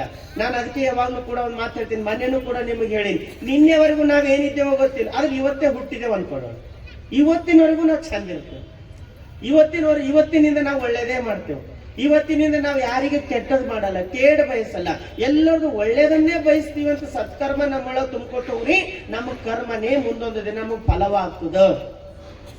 ಅದಕ್ಕಾಗಿ ನಮ್ಮ ಶರಣರು ಹೇಳ್ತಾರೆ ಹಿಂದಿನ ಬಗ್ಗೆ ಚಿಂತೆ ಮಾಡಬೇಡ, ಮುಂದಿನ ನೀ ನೋಡಿಲ್ಲ, ಈಗೇನದರ ವಾಸ್ತವಿಕತೆದಾಗ ಬದುಕು, ನಿನ್ನ ಕರ್ಮನೇ ನಿನ್ನ ಜೀವನದ ಒಳ್ಳೇದು ಮಾಡ್ತದ. ನಮ್ಮ ಕರ್ಮ ಹೆಂಗಿರ್ತದ, ಫಲ ಹೆಂಗಿರ್ತದ. ಚಪಾತಿ ಮಾಡತ್ತೇಳು ತಾಯಿ, ಪಕ್ಕದಾಗ ಮಗ ಕುಂತು ಊಟ ಮಾಡತ್ತನು. 1 ಉಂಡೋನ್, 2 ಉಂಡೋನ್, 4 ಉಂಡೋನ್, 8 ಉಂಡೋನ್, 10 ಚಪಾತಿ ಉಂಡೋನ್. ಹೊಟ್ಟೆ ಕೆಟ್ಟು ಹೋಯ್ತು. ಮರುದಿನ ಬರ್ದಿಟ್ಟು ಲೇಖನ ಏನಂದ್ರೆ ಚಪಾತಿಯಿಂದ ಹೊಟ್ಟೆ ಕೆಡುತ್ತದೆ. ಚಪಾತಿಯಿಂದ ಕೆಡ್ತದೆ. 2 ತಿಂದ್ರೆ ಯಾಕೆ ಕೆಡ್ತಿತ್ತು, 8 ತಿಂದ್ರೆ ಕೆಟ್ಟು ಹೋಗ್ಯದ. ಅಂದ್ರೆ ನಮ್ಮ ಕರ್ಮನೇ ನಮ್ಮ ಫಲ ಅದ, ನಮ್ಮ ಕರ್ಮನೇ ನಮಗ ಫಲ ಅದ. ಅದಕ್ಕಾಗಿ ಯಾವಾಗ್ಲೂ ಕೂಡ ಮನುಷ್ಯ ಧೃತಿಗೆಡಬಾರ್ದು. ಯಾವಾಗ ಧೃತಿಗೆಡಬಾರ್ದು ಅಂದ್ರೆ ನಾವು ಒಳ್ಳೆ ಕರ್ಮ ಮಾಡಿದ್ದೇವಲ್ಲ, ನನಗೆ ಒಳ್ಳೇದೇ ಆಗ್ತದಂತಕ್ಕಂಥ ನಂಬಿಕೆ ಇರಬೇಕೇ ವಿನಃ ಆ ನಂಬಿಕೆ ಕಳ್ಕೊಂಡೇವಂದ್ರೆ ನಮಗೆ ಯಾವ್ದು ಫಲ ಇರಲ್ಲ. ಹೇಳ್ತಾರೆ ಬಹಳ ಚಂದ ಚನ್ನಬಸವಣ್ಣನು, ಭಕ್ತ ಭಗವಂತನ ಎತ್ತರಕ್ಕೆ ಹೋಗ್ಬೇಕಾದ್ರೆ ಇವು 6 ಗುಣಗಳು ಅಳವಡಿಸ್ಕೊಳ್ಬೇಕಂತ. ನಂಬಿಕೆಗೆ ಹಿಂಭಾಗದೆ ನೈಷ್ಠ ನೆಲೆಗೊಳ್ಳೋದು. ಎಷ್ಟು ಸುಂದರವಾಗಿರ್ತಕ್ಕಂಥ ವಚನ ಅದಂದ್ರೆ, ನಂಬಿಕೆಗೆ ಹಿಂಭಾಗದೆ ನೈಷ್ಠ ನೆಲೆಗೊಳ್ಳೋದು, ನೈಷ್ಠ ನೆಲೆಗೊಳ್ಳದೆ ಎಚ್ಚರ ವಚ್ಚತ್ತದು, ಎಚ್ಚರವಿಲ್ಲದೆ ಅನುಭವ ಮನಂಗೊಳ್ಳೋದು, ಅನುಭವವಿಲ್ಲದೆ ಆನಂದ ತಲೆದೋರದು, ಆನಂದವಿಲ್ಲದೆ ಲಿಂಗದಲ್ಲಿ ಸಮರಸವಾಗದು, ಆನಂದವಿಲ್ಲದೆ ಲಿಂಗದಲ್ಲಿ ಸಮರಸವಾಗದು. ಇಂತಿ 6 ತೆರನಾದ ಭಕ್ತಿಯ ಗೊತ್ತನರಿದಡೆ ಭಕ್ತನೆಂಬೆ, ಇಲ್ಲದಿದ್ದಡೆ ಶುದ್ಧ ಭವಿಯೆಂಬೆ, ಕಾಣ ಕೂಡಲ ಚನ್ನ ಸಂಗಮ ದೇವ. ತಿಳಿತ ವಚನ ಯಾರ್ಯಾರಿಗೆ ತಿಳಿದು ಹೇಳ್ರಿ. ಮಣ್ಣಿನ ಕತೆ ಕೇಳಿದ್ಮೇಲೆ ಯಾರು ಏನ್ ಹೇಳಲ್ಲೇ ಹೊಂಟ್ರಿ. ತಿಳಿದುದಂದ್ರೂ ಕಷ್ಟ ಅದ. ಬೇಡ ಏನಾರ ಹೇಳ್ರಿ, ನೀವು ಸುಮ್ಮನೆ ಕೊಡ್ತೇವೆ ಅಂದಂಗ ಹೌದಲ್ಲ. ಎಷ್ಟು ಚಂದ ಹೇಳ್ತಾರೆ, ನಂಬಿಕೆಗೆ ಹಿಂಭಾಗದೆ ನೈಷ್ಠ ನೆಲೆಗೊಳ್ಳದು, ನೈಷ್ಠ ನೆಲೆಗೊಳ್ಳದೆ ಎಚ್ಚರ ವಚ್ಚತ್ತದು, ಎಚ್ಚರವಿಲ್ಲದೆ ಅನುಭವ ಮನಂಗೊಳ್ಳದು, ಅನುಭವವಿಲ್ಲದೆ ಆನಂದ ತಲೆದೋರದು, ಆನಂದವಿಲ್ಲದೆ ಲಿಂಗದಲ್ಲಿ ಸಮರಸವಾಗದು. ಇವು 6 ತೆರನಾದ ಭಕ್ತಿಯ ಕುರಿತಾಗಿ ನಮ್ಮ ಶರಣರು ಮಾತಾಡ್ತಾರ. ಮೊಟ್ಟ ಮೊದಲ ವ್ಯಕ್ತಿಯಲ್ಲಿ ಏನಿರ್ಬೇಕು, ಶ್ರದ್ಧಾ ಭಕ್ತಿ. ಭಕ್ತಿ ಇರಲಿಲ್ಲ ಅಂದ್ರೆ ಏನೂ ಇಲ್ಲ. ನಂಬಿಕೆಗೆ ಹಿಂಭಾಗದೆ ನೈಷ್ಠ ನೆಲೆಗೊಳ್ಳೋದು, ಮೊದಲು ನಂಬಿಕೆ ಇರಬೇಕು. ನೀವು ನೋಡ್ರಿ, ಯಾರಿಗಾರ ದುಡ್ಡು ಯಾರ್ದಾರ ಕೈದಾಗ ಕೊಡ್ಬೇಕಾಯ್ತಂದ್ರೆ ಮೊದಲು ಅವನ ನಂಬಿಕೆ ಸಾಧನ ಇಲ್ಲ ಅಂತ ನೋಡ್ತೀವಿ. ಮಹಾತ್ಮ ಗಾಂಧೀಜಿಯವರು ಹೋರಾಟ ಪ್ರಾರಂಭ ಮಾಡಿದ್ರು. ಸ್ವತಂತ್ರ ಸಂಗ್ರಾಮದ ಹೋರಾಟ ಪ್ರಾರಂಭ ಮಾಡಿದ್ರು. ಒಂದ್ ಕಡೆ ನಿಂತು ಭಾಷಣ ಮಾಡ್ತಾ ಇರ್ತಾರ, ಕುಂತು ಮಂತ್ರ ಮುಗ್ಧವಾಗಿ ಜನ ಕೇಳ್ತಿರ್ತಾರ. ಅವ್ರು ಹೇಳ್ತಾರೆ, ಸ್ವತಂತ್ರ ಸಂಗ್ರಾಮದಲ್ಲಿ ಯಾರ್ಯಾರು ಹೋರಾಟಕ್ಕೆ ಬರ್ತಿರೋ ಮನೆ ಬಿಟ್ಟು ಬರಿದಾರೋ ಹೋರಾಟಕ್ಕೆ ಹೋಗೋಣ ಅಂತಂದಾಗ ಎಲ್ರು ನಾ ಮುಂದೆ ನೀ ಮುಂದೆ ಅಂತ ರೆಡಿ ಆಗ್ತಾರೋ. ಒಬ್ಬ ಅಗರ್ಭ ಶ್ರೀಮಂತ ಹೆಣ್ಮಗಳು ಅಲ್ಲಿ ಕುಂತಿರ್ತಾರ. ಅಗರ್ಭ ಶ್ರೀಮಂತ ಹೆಣ್ಮಗಳು ಕುಂತಿರ್ತಾಳ. ಗಾಂಧೀಜಿಯವರ ಮಾತು ಕೇಳಿ ಅವಳಿಗೆ ಎಷ್ಟೋ ಪರಿಣಾಮ ಆಗ್ತದ ಅನಿಸ್ತದ. ನಾನು ಸ್ವತಂತ್ರ ಹೋರಾಟದಲ್ಲಿ ಧುಮುಕಬೇಕು, ಗಾಂಧೀಜಿ ಜೊತೆ ಹೋರಾಟದಲ್ಲಿ ಭಾಗವಹಿಸಬೇಕು ಅನಿಸ್ತದ. ಅವಾಗ ವಿಚಾರ ಮಾಡ್ತಾಳ, ತನ್ನ ಹಾಕೊಂಡು ಬಂದಿರ್ತಕ್ಕಂಥ ಬಂಗಾರ, ಕೈಯಲ್ಲಿ ಕೊರಳಲ್ಲಿ ಹಾಕೊಂಡು ಬಂದಿರ್ತಕ್ಕಂಥ ಬಂಗಾರ ಇರ್ತದ. ಆ ಹೆಣ್ಮಗಳು ಏನ್ ಮಾಡ್ತಾಳೆ, ಎಲ್ಲ ಬಂಗಾರ ತೆಗೆದು ಒಂದು ದಸ್ತಿ ಒಳಗೆ ಕಟ್ಟಿ ಅಲ್ಲಿ ಒಬ್ಬ ವ್ಯಕ್ತಿ ಕರೀತಾಳೆ. ವ್ಯಕ್ತಿ ಕರೆದು ಹೇಳ್ತಾಳೆ, ನೋಡು ಇಂಥ ಅಡ್ರೆಸ್ ಅದ, ಇಂಥ ಮನೆ ಅದ, ಅಲ್ಲಿ ನನ್ನ ಮನೆ ನಮ್ಮ ಯಜಮಾನ್ರಿ ನಮ್ಮ ಮಕ್ಕಳು ಯಜಮಾನ್ರಿ ಎಲ್ಲ ಇರ್ತಾರ, ಇದು ಬಂಗಾರ ಗಂಟದ, ಇದು ಒಯ್ದು ಆ ಮನೆಗೆ ಮುಟ್ಟಿಸು ಅಂತ ಅವನ ಕೈದಾಗ ಕೊಡ್ತಾಳ. ಅವಾಗ ಅವ ಆಶ್ಚರ್ಯವಾಗ್ತದ. ಅವ ಹೇಳ್ತಾನ, ತಾಯಿ ನೀವು ಬಂಗಾರ ನನ್ನ ಕೈ ಒಳಗೆ ಕೊಡ್ತಾ ಇದ್ದೀರಿ, ನನ್ನ ಹೆಸರು ಏನಂತ ಗೊತ್ತಿಲ್ಲ, ನಾ ಯಾವ ಊರವ್ ಇದ್ದೀನಿ ಅಂತ ಗೊತ್ತಿಲ್ಲ, ಏನು ಗೊತ್ತಿಲ್ಲದೆ ಇರ್ತಕ್ಕಂಥ ನನ್ನ ಕೈ ಒಳಗೆ ಬಂಗಾರ ಕೊಡ್ತಿರಲ್ಲ, ಯಾವ ಭರವಸೆ ಮೇಲೆ ಕೊಡ್ತಾ ಇದ್ದೀರಿ ಅಂತಂದ್ರೆ ಆ ಹೆಣ್ಮಗಳು ಹೇಳ್ತಾಳ, ನಾನು ನಿನ್ನ ಮೇಲೆ ಭರವಸೆ ಇಟ್ಟು ನಾನು ಕೊಡ್ತಾ ಇಲ್ಲ, ನೀನೇನ್ ತಲೆ ಮೇಲೆ ಗಾಂಧಿ ಟೋಪಿ ಹಾಕಿದಲ್ಲ ಅದ್ರ ಮೇಲೆ ನನಗೆ 100% ಭರವಸೆ ಅದ, ನಿನ್ನ ಕೈದಾಗ ಕೊಡ್ತೀನಿ, ಒಯ್ದು ಮುಟ್ಟಿಸ್ತಿ ಅಂತಕ್ಕಂಥದ್ದು ಅಂತ ಹೇಳ್ತಾಳೆ. ವಿಶ್ವಾಸ. ಅದಕ್ಕೆ ಜೀವನದಾಗ ವಿಭೂತಿ ಹಚ್ತಾ ಇದೀವಿ ಅಂತಂದ್ರೆ ಮೈ ತುಂಬಾ ಬೆಳ್ಕೊಂಡ್ರೆ ಅದು ಶಕ್ತಿ ಅದ ಅಂತಿಲ್ಲ, ಆ ವಿಭೂತಿ ಪ್ರಕಾರ ಬದುಕಬೇಕು. ಲಿಂಗ ಹಾಕೊಂಡಿದ್ದೇವೆ ಅಂತ ತಕ್ಷಣದ ಲಿಂಗದ ಶಕ್ತಿ ಅದ ಅಂತಿಲ್ಲ, ಲಿಂಗದ ಗುಣಗಳು ನಮ್ಮ ಒಳಗೆ ಅಳವಡಬೇಕು. ನಮಗ್ ನಂಬಿಕೆ ನಮ್ಮ ಮೇಲೆ ಹೆಂಗಿರ್ಬೇಕಂದ್ರೆ ಇವ್ರು ಹಚ್ಚಾರ ವಿಭೂತಿ ಅಂದ್ರೆ ಮೋಸ ಮಾಡಲ್ರು ಅನ್ನೋ ನಂಬಿಕೆ ಇರ್ಬೇಕು ನಮ್ಮ ಮೇಲೆ. ಹಾಕ್ಯಾರ ಲಿಂಗ ಅಂತಂದ್ರೆ ಇವ್ರು ನಮಗೆ ಯಾವ್ದು ಮೋಸ ಮಾಡಲ್ರು. ಕೊರಳ ರುದ್ರಾಕ್ಷ ಹಾಕ್ಯಾರ ಅಂತಂದ್ರೆ ಇವ್ರು ಯಾವ್ದು ಮೋಸ ಮಾಡಲ್ರು. ವಚನ ಹೇಳ್ತಾರಂದ್ರೆ ಇವ್ರ ಮೇಲೆ ಬಹಳ ನಂಬಿಕೆ ಅದ. ಈ ನಂಬಿಕೆ ಯಾವಾಗ ನಮ್ಮ ಮೇಲೆ ಬರ್ತದೋ ಅವಾಗ ಜನರಿಗೆ ನಾವು ಕರಿಬೇಕಾಗಿಲ್ಲ, ಅವರೇ ನಮಗೆ ಹುಡ್ಕೊಂಡು ಬರ್ತಾರೆ. ಅದಕ್ಕಾಗಿ ನಂಬಿಕೆ ಪ್ರತಿಯೊಂದರಲ್ಲಿ ನಂಬಿಕೆ ಅದ. ನಂಬಿಕೆ ಎದಡೆ ಓ ಏನ ಸ್ಪಷ್ಟತೆ ಕೊಡ್ತಾರೆ ನಮ್ಮ ಶರಣರು. ನಂಬಿಕರಿ, ಸುಮ್ಮನೆ ಕರಿಬೇಕು. ಈ ಸಣ್ಣ ಮಗು ಇರ್ತದೆ, ಅಮ್ಮ ಅಂತ ಕರೀತು, ಇಷ್ಟು ಪ್ರೀತಿ ಬರ್ತದೆ, ತಾಯಿ ಓಡಿ ಏನು ಅಂತ ಕೇಳ್ತಾಳೆ. ಅವಾಗ ಅದು ಸುಮ್ಮನೆ ಏನಿಲ್ಲ ಮತ್ ಅಮ್ಮ ಅಮ್ಮ ಅಮ್ಮ ಹಿಂಗೆ ಒಳ್ಕೊತ ಕುಂತು. ಪಕ್ಕದಾಗ ಇದ್ದವ್ರು ಯಾಕೋ ನಿಮ್ಮ ಮಗ ಭಾಳ ಕರೀಲ್ತಾನ ಹೋಗಿ ನೋಡ್ರಿ ಅಂದ್ರೆ ಅವ್ ಹಂಗೆ ಬರ್ತಾನೆ, ನಂಗೆ ರೂಢಿ ಆಗ್ಯಾರಂತೆ ಅಂತೇವಿಲ್ಲ, ಅದು ಹಂಗೆ ಬರ್ತದ, ಅದಕ್ಕೆ ರೂಢಿ ಆಗ್ಬಿಟ್ಟದ ಅಂತ ಹೇಳ್ತೀವಿ. ಒಂದು ಸಾರಿ ಅಮ್ಮ ಅಂತ ಪ್ರೀತಿಯಿಂದ ಕರೆದ ತಾಯಿ ಹೆಂಗ್ ಓಡ್ ಬರ್ತಾಳೋ, ದೇವರು ಕೂಡ ನಂಬಿಕೆಯಿಂದ ಒಂದೇ ಒಂದು ಸರಿ ನೀ ಭಕ್ತಿಯಿಂದ ಕರಿ, ಭಗವಂತನೇ ನಿನ್ನ ಹುಡುಕೊಂಡು ಬರ್ತಾನ. ನಂಬಿಕೆ ಇಲ್ದೇನೆ ನೀ ಎಷ್ಟರ ಕರಿ ಅವ ಅಂತ ನಿಮ್ಗೆ ರೂಢಿ ಆಗ್ಯದ ಅಂತಾನೆ. ಅದಕ್ಕೆ ನಮ್ಮ ಪ್ರಾರ್ಥನೆ ರೂಢಿ ಆಗಬಾರ್ದು. ಪ್ರಾರ್ಥನೆ ಯಾವತ್ತು ರೂಢಿ ಆಗಬಾರ್ದು. ನಾವು ರೂಢಿ ಮಾಡ್ಕೊಂಡಿವಿ, ರೂಢಿಗತವಾಯ್ತು ಅಂತಂದ್ರೆ ಅದು ಶಬ್ದದ ಮೇಲೆ ನಮ್ಮ ಭಾವ ಹೋಗ್ತದೆ ವಿನಃ ಅನುಭಾವಕ್ಕೆ ನಮ್ಮ ಭಾವ ಹೋಗಲ್ಲ. ಇವತ್ತು ಕುಂತಿದ್ದೇವೆ ಪ್ರಾರ್ಥನೆಗಂದ್ರೆ ನಮ್ಮೊಳಗೆ ಎಷ್ಟೊಂದು ಆರ್ತತೆ ಭಾವ ಇರ್ಬೇಕಂದ್ರೆ ನಾವು ಅವನನ್ನು ಕರಿತಾ ಇದ್ದೀವಿ, ನಮ್ಮೊಳಗೆ ಬರ್ತಾ ಇದ್ದಾನಂತಕ್ಕಂಥ ಭಾವ ನಮಗಿರ್ಬೇಕು. ಅಷ್ಟೊಂದು ನಂಬಿಕೆಯಿಂದ ಪ್ರಾರ್ಥನೆ ಮಾಡಬೇಕು. ಪೂಜೆ ಮಾಡೋದಿದ್ರೆ ಅಷ್ಟೇ ನಂಬಿಕೆ, ಅಷ್ಟೇ ವಿಶ್ವಾಸ. ಅದಕ್ಕೆ ನಂಬಿಕೆಗೆ ಹಿಂಬಾಗದೆ ನೈಷ್ಠೆ ನೆಲೆಗೊಳ್ಳದು. ಒಂದು ಸಾರಿ ಅಪ್ಪ ಬಸವಣ್ಣರನ್ನ ನಂಬಿದೆವು, ವಚನ ಸಾಹಿತ್ಯವನ್ನ ನಂಬಿದೆವು, ಇಷ್ಟಲಿಂಗವನ್ನ ನಂಬಿದೆವು. ಇವು ನಂಬಿದೆವು ಅಂದ್ರೆ ಯಾ ದೇವ್ರು ಬಂದ್ರು ನಾವು ಅಲಗಾಡ್ಬಾರ್ದು. ನಾವು ಹಿಂಗೆ ಇದ್ದೀವಿ, ಬಸವಣ್ಣರು ಹಿಂಗೆ ಹೇಳ್ಯಾರ, ಹಿಂಗೆ ಇದ್ದೀವಿ. ಅದಕ್ಕೆ ನಮ್ಮ ಮನೆಯ ಮಗನ ಮದುವೆ ಮಾಡಬೇಕಾದ್ರೆ ಎಲ್ಲಾರ ಪಂಚಾಂಗದಾಗ ಏನದ ಅಂತ ನೋಡ್ಲಕ್ ಹೋಗ್ಬಾರ್ದು. ಬಸವಣ್ಣರು ಏನ್ ಹೇಳ್ಯಾರ ಅಂತ ನೋಡ್ರಿ, ಅದೇ ನಿಜವಾದ ಭಕ್ತಿ ಅನಿಸ್ತದ. ವಚನದಾಗ ಏನ್ ಹೇಳ್ಯಾರ ಅಂತ ನೋಡ್ಬೇಕು, ಶರಣರು ಏನ್ ಹೇಳ್ಯಾರ ಅಂತ ನೋಡ್ಬೇಕು. ಯಾಕಂದ್ರೆ ನಾವು ನಂಬಿದೆ ಯಾರಿಗೆ? ಬಸವಣ್ಣರೇ ನಂಬಿ. ವಚನ ಓದ್ತಾ ಇದೀವಿ ಅಂದ್ರೆ ಪ್ರತಿಜ್ಞೆ ಮಾಡ್ತಾ ಇದ್ದೀವಿ, ಹಿಂಗ ನಡೀತೀವಿ ಅಂತ ಪ್ರತಿಜ್ಞೆ ಮಾಡಿದೇವಲ್ಲ, ಆ ನಂಬಿಕೆ ನಮ್ಮ ಒಳಗಿತ್ತು ಅಂದ್ರೆ ಅವ ಕೈ ಹಿಡಿದು ಎತ್ಕೊಳ್ತಾನ. ಅಂತ ನಂಬಿಕೆ ಗಟ್ಟಿ ಆಗ್ಬೇಕು. ಅದಕ್ಕೆ ನಂಬಿಕೆ ಎಂಬಾಗದೆ ನೈಷ್ಠೆ ನೆಲೆಗೊಳ್ಳೋದು. ನಿಷ್ಠೆ ಆಗಬೇಕಾದ್ರೂ ಕೂಡ ಮೊದಲು ನಂಬಿಕೆ ಇರ್ಬೇಕು. ಎಂತ ನಂಬಿಕೆ ಇರಬೇಕು? ಪರಮಹಂಸರು ಬರೀತಾರೆ, ದೇವರು ನನ್ನನ್ನು ಕಾಪಾಡುತ್ತಾನೆ ಎಂದು ಎತ್ತರವಾದ ಮರದಿಂದ ಕೆಳಗೆ ಜಿಗಿ ಎಂದರೆ ಹಿಂದೂ ಮುಂದೆ ನೋಡದೆ ತಕ್ಷಣ ಜಿಗಿಯುವುದೇ ಶ್ರದ್ಧೆ ಅಂತ ಹೇಳ್ತಾರೆ. ದೇವ್ರನ್ನ ಕಾಪಾಡ್ತಾನಂತ ನಂಬಿಕೆ ಅದಾದ್ರೆ ಹಿಂದೂ ಮುಂದೆ ವಿಚಾರ ಮಾಡಬಾರ್ದು. ಬಿದ್ದರು ಪೆಟ್ಟು ಹತ್ತದು ಏನ್ಬಾರ್ದು, ಟನ್ ಜಿಗಿದು ಬಿಡ್ಬೇಕು, ಅವ ಹಿಡ್ಕೊಳ್ತಾನೆ. ಇದು ಸಿದ್ದರಾಮೇಶ್ವರ ಜೀವನದಾಗ ನಾವು ನೋಡ್ತೀವಿ. ಮಲ್ಲಯ್ಯ ಅಂತ ಹುಡ್ಕೊಂಡು ಹೋಗಿರ್ತಕ್ಕಂಥ ಸಿದ್ದರಾಮರು ಬೆಟ್ಟದ ಮೇಲೆ ಕೆಳಗೆ ಬಂದು ಬೀಳಕ್ ಹೋದ್ರೆ ಹಿಡ್ಕೊಂಡ್ರು, ಶಿವ ಬಂದು ಹಿಡಿದನು ಅಂತ ಕೇಳ್ತೀವಿ. ಕಾರಣ ಏನದ? ಅವನ ಮೇಲೆ ಅಷ್ಟೊಂದು ಅಚಲವಾದ ವಿಶ್ವಾಸವಿತ್ತು. ನಾವು ಬಹಳ ಜನ ಮಾತಾಡ್ಬೇಕಂದಾಗ ಅಂತಿರ್ತಾರೆ, ಏನಂತಾರ, ಅದು ಆ ಕಾಲದಾಗ ಇತ್ತೇನೋರು, ಈಗ ಹಂಗಿಲ್ಲ, ಈಗ ಹಿಂಗಿದ್ದರೆ ಬದುಕೋದೈತಿ. ನೀವ್ ಹೇಳ್ತಿರ್ ವಚನ ಖರಿಯದ ಎಲ್ಲ ಅದ, ಹಿಂಗ ಅನ್ಕೊಂಡಂಗ ಹೆಂಗ್ ಬದುಕ್ಲಕೈತದ್ರಿ? ಹಿಂಗೇ ಇರ್ಬೇಕಾಯ್ತದ, ಹಿಂಗೇ ಮೋಸ ಮಾಡ್ಬೇಕಾಯ್ತದ, ನೀವ್ ಅಂದಂಗ ನಾವ್ ಒಂದು ಬದುಕರು ಹೆಂಗ್ ಐತದ, ಬಸವಣ್ಣರಂಗ ಹೆಂಗ್ ಆಗ್ಲಕ್ ಆಗ್ತದ? 100% ಆಗ್ತದ. ಆದ್ರ ಆ ವಿಶ್ವಾಸ ನಮಗಿರ್ಬೇಕು. ಇವತ್ತಿಗೂ ಆ ಶಕ್ತಿ ಅದ, ಶಕ್ತಿ ಇಲ್ಲಂತಿಲ್ಲ, ಆ ಶಕ್ತಿ ನಮಗದ. ಆದ್ರೆ ಆ ವಿಶ್ವಾಸ ಇದ್ದಾಗ ಮಾತ್ರ ಅದು ಫಲವಾಗ್ತದ. ನಮ್ಮಲ್ಲಿ ತರ್ಕ ಬುದ್ಧಿ ಹಚ್ಚಿದೇವ ಅಂದ್ರೆ ಅದರಿಂದ ದೂರ ಆಗ್ತದ.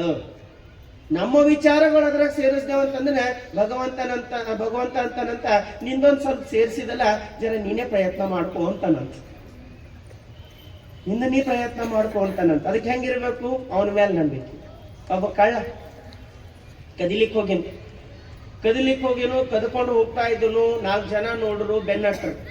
ಇನ್ನು ಅವ್ರ ಕೈಯೊಳಗೆ ಸಿಕ್ಕೋಬಾರ್ದಂತ ರಾತ್ರಿ ಓಡ್ತಾ ಹೋದನು. ಎಲ್ಲಿ ಹೋದನು ಅಂತಂದ್ರ ಊರ್ ಹೊರಗೊಂದು ಜೋಳದ ಹೊಲ ಇತ್ತು. ಆ ಜೋಳದ ಹೊಲದಾಗ ಹೋಗೋದನು.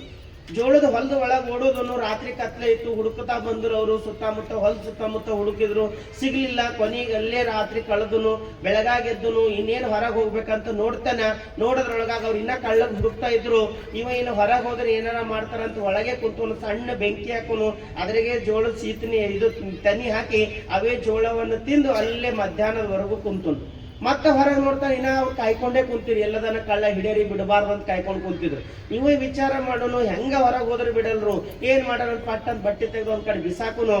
ಅದೇ ಬೂದಿ ಮೈಯೆಲ್ಲ ಹಚ್ಕೊಂಡು ಯುವತಿ ಹಚ್ಕೊಂಡು ಕಣ್ಣು ಕೋಚಿ ಧ್ಯಾನ ಕುಂತು ಬಿಟ್ಟುನು. ಒಳಗಿನ ಜೋರ್ ಮಂತ್ರ ಹೇಳ್ತಾ ಇದ್ರು. ಇವ್ರು ಕಳ್ಳರಿಗೆ ಹುಡುಕ್ಲಿಕ್ಕೆ ಬಂದಿರ್ತಕ್ಕಂಥವ್ರು ಒಳಗೆ ಎಲ್ಲೋ ಮಂತ್ರ ಹೊಂಟದಂತ ಬಂದು ನೋಡ್ತಾನೆ. ಒಳಗೊಬ್ಬರು ಋಷಿ ಕುಂತಂಗ, ಸನ್ಯಾಸಿ ಕುಂತಂಗ, ಇವ ಧ್ಯಾನಕ್ ಮಗ್ನ ಕುಂತಾನ, ಮಂತ್ರ ಹೇಳ್ತಾನ. ಅವ್ರು ಬರೋದೇ ಬಂದ್ರು. ಒಳಗ ನೋಡಿ ಯಾರೋ ಒಬ್ಬ ತಪಸ್ವಿ ಅನುಭಾವಿ ಇಲ್ಲಿ ಕುಂತಾನ ಅಂತ ತಿಳ್ಕೊಂಡು ಎಲ್ಲರೂ ಕೈ ಮುಗಿದ್ರು.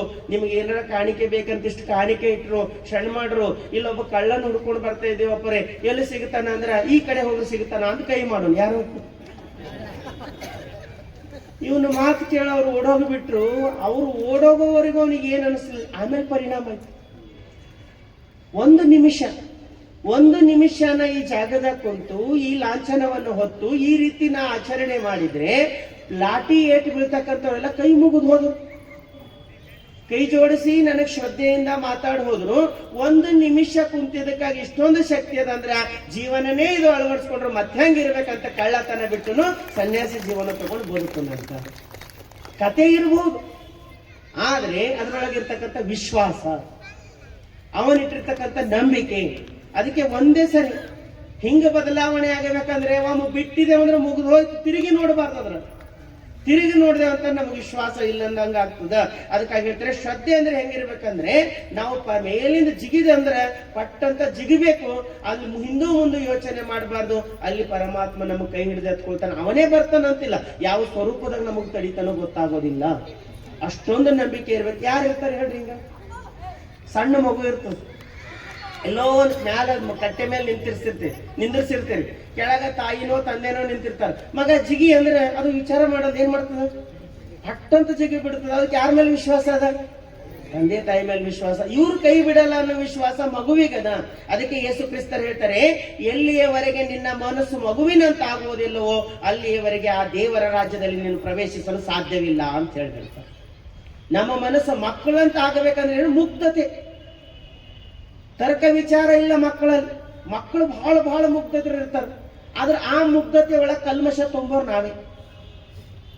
ನಿಮ್ ಮನ್ಯಾಗ ಒಂದು ಮಗು ಅದ, ಸುಮ್ಮನೆ ತಾಯಂದ್ರಿಗೆ ಉದಾಹರಣೆ ಇಲ್ಲ ಅಂತ ಹೇಳ್ತೀನಿ. ಒಂದು ಮಗು ಅದ, ಯಾರ ಮನೆಗೆ ಬಂದರು, ನಿಮ್ಮಲ್ಲಿ ಏನಾರ ಈಗಲ್ಲಿ ಕೇಳಕ್ ಬರಲ್ಲ, ಮೊದಲೆಲ್ಲ ಕೇಳಕ್ ಬರ್ತೀರಿ. ಜಮಖಾನಿನೋ ಚೇರೋ ಏನೋ ಒಂದು ಬೇಕಾಗಿರ್ತಿತ್ತು, ಅವಕಾಶ ಇದ್ದಾಗ ಕೇಳಕ್ ಬರ್ತೀರಿ. ಒಂದು ಮಗು ಏನಾರ ಕೇಳಕ್ ಬಂದ ನಮ್ಮ ಮನೆಗೆ ಅದು ಇಲ್ಲಿ ಇದಿಲ್ಲ ಅಂತ ಬಂದವ್ರಿಗೆ ವಾಪಸ್ ಕಳಿಸ್ತದ. ಇನ್ನೊಂದು ಮಗು ಇರ್ತದೆ, ಬಹಳ ಮುಗ್ಧ ಇರ್ತದೆ. ಯಾರು ಏನಾರ ಬಂದ್ರು, ನಿಮ್ಮ ಮನೆಗೆ ಇದು ಸಾಮಾನು ಅದೇನೋ ಇದು ಅದ್ರಿಗೆ ತಗೊಂಡು ಹೋಗ್ರಂತ ಪಟ್ಟ ಅಂತ ಕೊಡ್ತು ಅಂತ ಹೇಳ್ತಾರೆ. ನೀವು ನಿಜವಾಗ್ಲೂ ಹೇಳ್ರಿ, ನೀವು ಕೊಟ್ಟವನಿಗೆ ಚಂದ ಅಂತಿರೋ ಏನ್ ಕೊಡ್ಲಾರ್ದವನಿಗೆ ಚಂದ ಅಂತಿರೋ? ನಿಮ್ ವಿಚಾರದಾಗ ಹೋಗ್ಬೇಡಿ. ಯಾರಿಗಂತೀರಿ? ಕೊಟ್ಟನಿಗೆ ಅನ್ನಲ್ಲ, ಯಾವ ಕೊಡಲ್ಲ ಅವ ಭಾಳ ಚಂದನಲ್ಲ. ಏನಂತೇವು? ಈ ಮಗ ಹಣ ನೋಡ್ರಿ, ಯಾರು ಬಂದ್ರೆ ಏನ್ ಕೊಡಲ್ಲ, ಇಲ್ಲ ಅಂತ ಭಾರಿ ಹುಷಾರನ. ಇದು ಅದ ನೋಡ್ರಿ, ಯಾರು ಬಂದ್ರೆ ಅವ್ರಿಗೆ ಕೊಡ್ತಾವ, ಯಾರು ಬಂದ್ರೆ ಅವನಿಗೆ ಕೊಡ್ತಾನೆ, ಏನ್ ಕೇಳೋದ ಕೊಡ್ತಾನೆ. ಇವನ್ ವಿಚಾರ ಅವ ಭಾಳ ಶಾಲೆಯನ್ನ, ಅವ ಏನೇನು ಬಿಡಲ್ಲ. ಅದನ್ನ ನಾವು ಹಿಂಗೆ ತಿಳ್ಕೊಂಡಿದ್ವಿ. ಇಲ್ಲ ಅಂತ ಅನ್ನೋದೇ ನಾವು ದೊಡ್ಡದ. ಯಾಕೆ ಇದು ಸಣ್ಣ ವಿಚಾರ ಆದ್ರೂ ಕೂಡ ಹೇಳ್ತಕ್ಕಂಥ ಪ್ರಯತ್ನ ಏನದ ಅಂತಂದ್ರೆ, ನಮ್ಮಲ್ಲಿ ಈ ಒಂದು ನಿಷ್ಕಲ್ಮಶವಾಗಿರ್ತಕ್ಕಂಥ ಮನಸ್ಸಿನಲ್ಲಿ ಕಲ್ಮಶವನ್ನ ತುಂಬತಕ್ಕಂಥವ್ರು ನಾವೇ ಇರ್ತೀವಿ. ಅದಕ್ಕೆ ನಮ್ಮ ಮನಸ್ಸು ಕೂಡ ಮಗುವಿನಂತ ಆಗುವವರೆಗೂ, ನಮ್ಮ ಮನಸ್ಸು ಕೂಡ ಈ ಒಂದು ನಿಶ್ಚಲವಾಗುವವರೆಗೂ ಆ ಪರಮಾತ್ಮ ನಮಗೆ ಕೈ ಹಿಡಿಲಿಕ್ಕೆ ಸಾಧ್ಯ ಇಲ್ಲ. ಅದಕ್ಕಾಗಿ ಹೆಂಗಿರ್ಬೇಕು ಅಂತಂದ್ರೆ, ನಮ್ಮ ಮನಸ್ಸು ಸದಾ ಕಾಲ ನಂಬಿಕೆಗೆ ಹಿಂಬಾಗದೆ ನೈಷ್ಠ ನೆಲೆಗೊಳ್ಳೋದು. ನೈಷ್ಠ ನೆಲೆಗೊಳ್ಳದೆ ಎಚ್ಚರ ವಚ್ಚತ್ತದು. ಯಾವಾಗ ನಿಷ್ಠೆನೇ ಇಲ್ಲ ಅಂದ್ರೆ ಇನ್ನು ಎಚ್ಚರಿಕೆ ಯಾವಾಗ ಆಗ್ತದೆ ಜೀವನದಾಗ? ನಾವೆಲ್ಲ ನಿದ್ದೆಗಣ್ಣಗೆ ಇದ್ದೀವಿ. ಅದಕ್ಕೆ ಶರಣರು ಹೇಳ್ತಾರೆ, ಜಾಗ್ರದಲ್ಲಿ ಜಾಗ್ರನಾಗು ಗುರುವಿನಂಗ್ರಿಯ ಒಂದು ಶೀಘ್ರದಿಂದ ದಾಟಿಸುವನು ಭವದ ಶರದಿಯ. ಎಚ್ಚರದಾಗ ಎಚ್ಚರ ಆಗಬೇಕಂತ ಅಂದ್ರೆ ನಾವು ನಿದ್ದೆ ಎತ್ತದೇನೀಗ ಎಚ್ಚರನೇ ಇದ್ದೀವಿ, ಆದ್ರೂ ನಿದ್ದೆಗಣ್ಣಾಗಿದ್ದೀವಿ. ಸತ್ಯವನ್ನ ಮರ್ತೀವಿ, ಸುಳ್ಳೇ ಶಾಶ್ವತ ಅನ್ಕೊಂಡಿವಿ.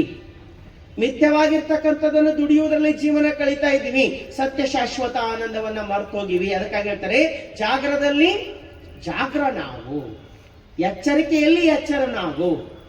ಗುರುವಿನಂಗ್ರಿಯ ಹೊಂದು, ಜ್ಞಾನದ ಮಾರ್ಗವನ್ನ ಅರಸು, ಆ ದಾರಿಯಲ್ಲಿ ನಡಿ, ಶೀಘ್ರದಿಂದ ದಾಟಿಸುವನು ಭವದ ಶರದಿಯ. ಈ ದುಃಖದ ಸಾಗರದ ಶರದಿಯನ್ನ ದಾಟಿಸ್ತಕ್ಕಂಥವ್ರು ಯಾರಿರ್ತಾರಂದ್ರೆ, ನಮ್ಮ ಜಾಗೃತಿ, ನಮ್ಮ ಎಚ್ಚರ. ಎಲ್ಲಿ ಎಚ್ಚರ ಆಗ್ತದ ಅಲ್ಲೇ ಪರಮಾತ್ಮ ಕೈ ಹಿಡಿದು ಎತ್ಕೊಳ್ತಾನ. ಎಚ್ಚರಿಕೆ ಅನ್ನೋದು ಬಹಳ ದೊಡ್ಡದ ಜೀವನದಾಗ. ಎಚ್ಚರ ಆಗೋದು ಬಹಳ ದೊಡ್ಡದ. ಎಚ್ಚರ ಆಗೋದಂದ್ರೆ ಏನು? ಸತ್ಯದ ಜ್ಞಾನವಾಗುವುದು, ಸತ್ಯದ ಅರಿವಾಗುವುದು ನಮಗೆ ಎಚ್ಚರಿಕೆ ಅಂತ ತಿಳ್ಕೊಂಡ್ವಿ. ಆದ್ರೆ ನಾವು ಸುಳ್ಳಿನಾಗ ಬದುಕಲಿಕ್ಕೆ ಬಹಳ ಇಷ್ಟಪಡ್ತೀವಿ. ಸುಳ್ಳಿನಾಗ ಬದುಕಬಾರ್ದು, ಸತ್ಯದಾಗ ಬದುಕಬೇಕು, ವಾಸ್ತವಿಕತೆದಾಗ ಬದುಕಬೇಕು. ನಾಳೆದಂತೂ ನೋಡಿ, ನಿನ್ನಿನಂತೂ ಹೋಗ್ಯ. ಈಗೇನದ ಇದು ವಾಸ್ತವಿಕತೆ ಅದಲ್ಲ, ಇದರಲ್ಲಿ ನಾವು ಎಚ್ಚರವಾಗ ಹೋಗೋದಲ್ಲ, ಅದು ಬಹಳ ದೊಡ್ಡದ. ಎಚ್ಚರ ವಚ್ಚತ್ತದು, ನೈಷ್ಠ ನೆಲೆಗೊಳ್ಳದೆ ಎಚ್ಚರ ವಚ್ಚತ್ತದು. ಎಚ್ಚರವಿಲ್ಲದೆ ಅನುಭವ ಮನಂಗೊಳ್ಳದು. ನಾವು ಎಚ್ಚರಿಕೆನೇ ಆಗ್ಲಿಲ್ಲ ಅಂತಂದ್ರೆ ನಮ್ಮೊಳಗ ಅನುಭಾವನೆ ಬರೋದಿಲ್ಲ. ಅನುಭಾವವಿಲ್ಲದೆ ಆನಂದ ತಲೆದೋರದು. ಅನುಭಾವನೆ ಆಗ್ಲಿಲ್ಲ ಅಂದ್ರೆ ಆನಂದ ಎಲ್ಲಾಗಬೇಕು? ಆನಂದ ಆಗಬೇಕಾದ್ರೆ ಅನುಭವ ಬೇಕು.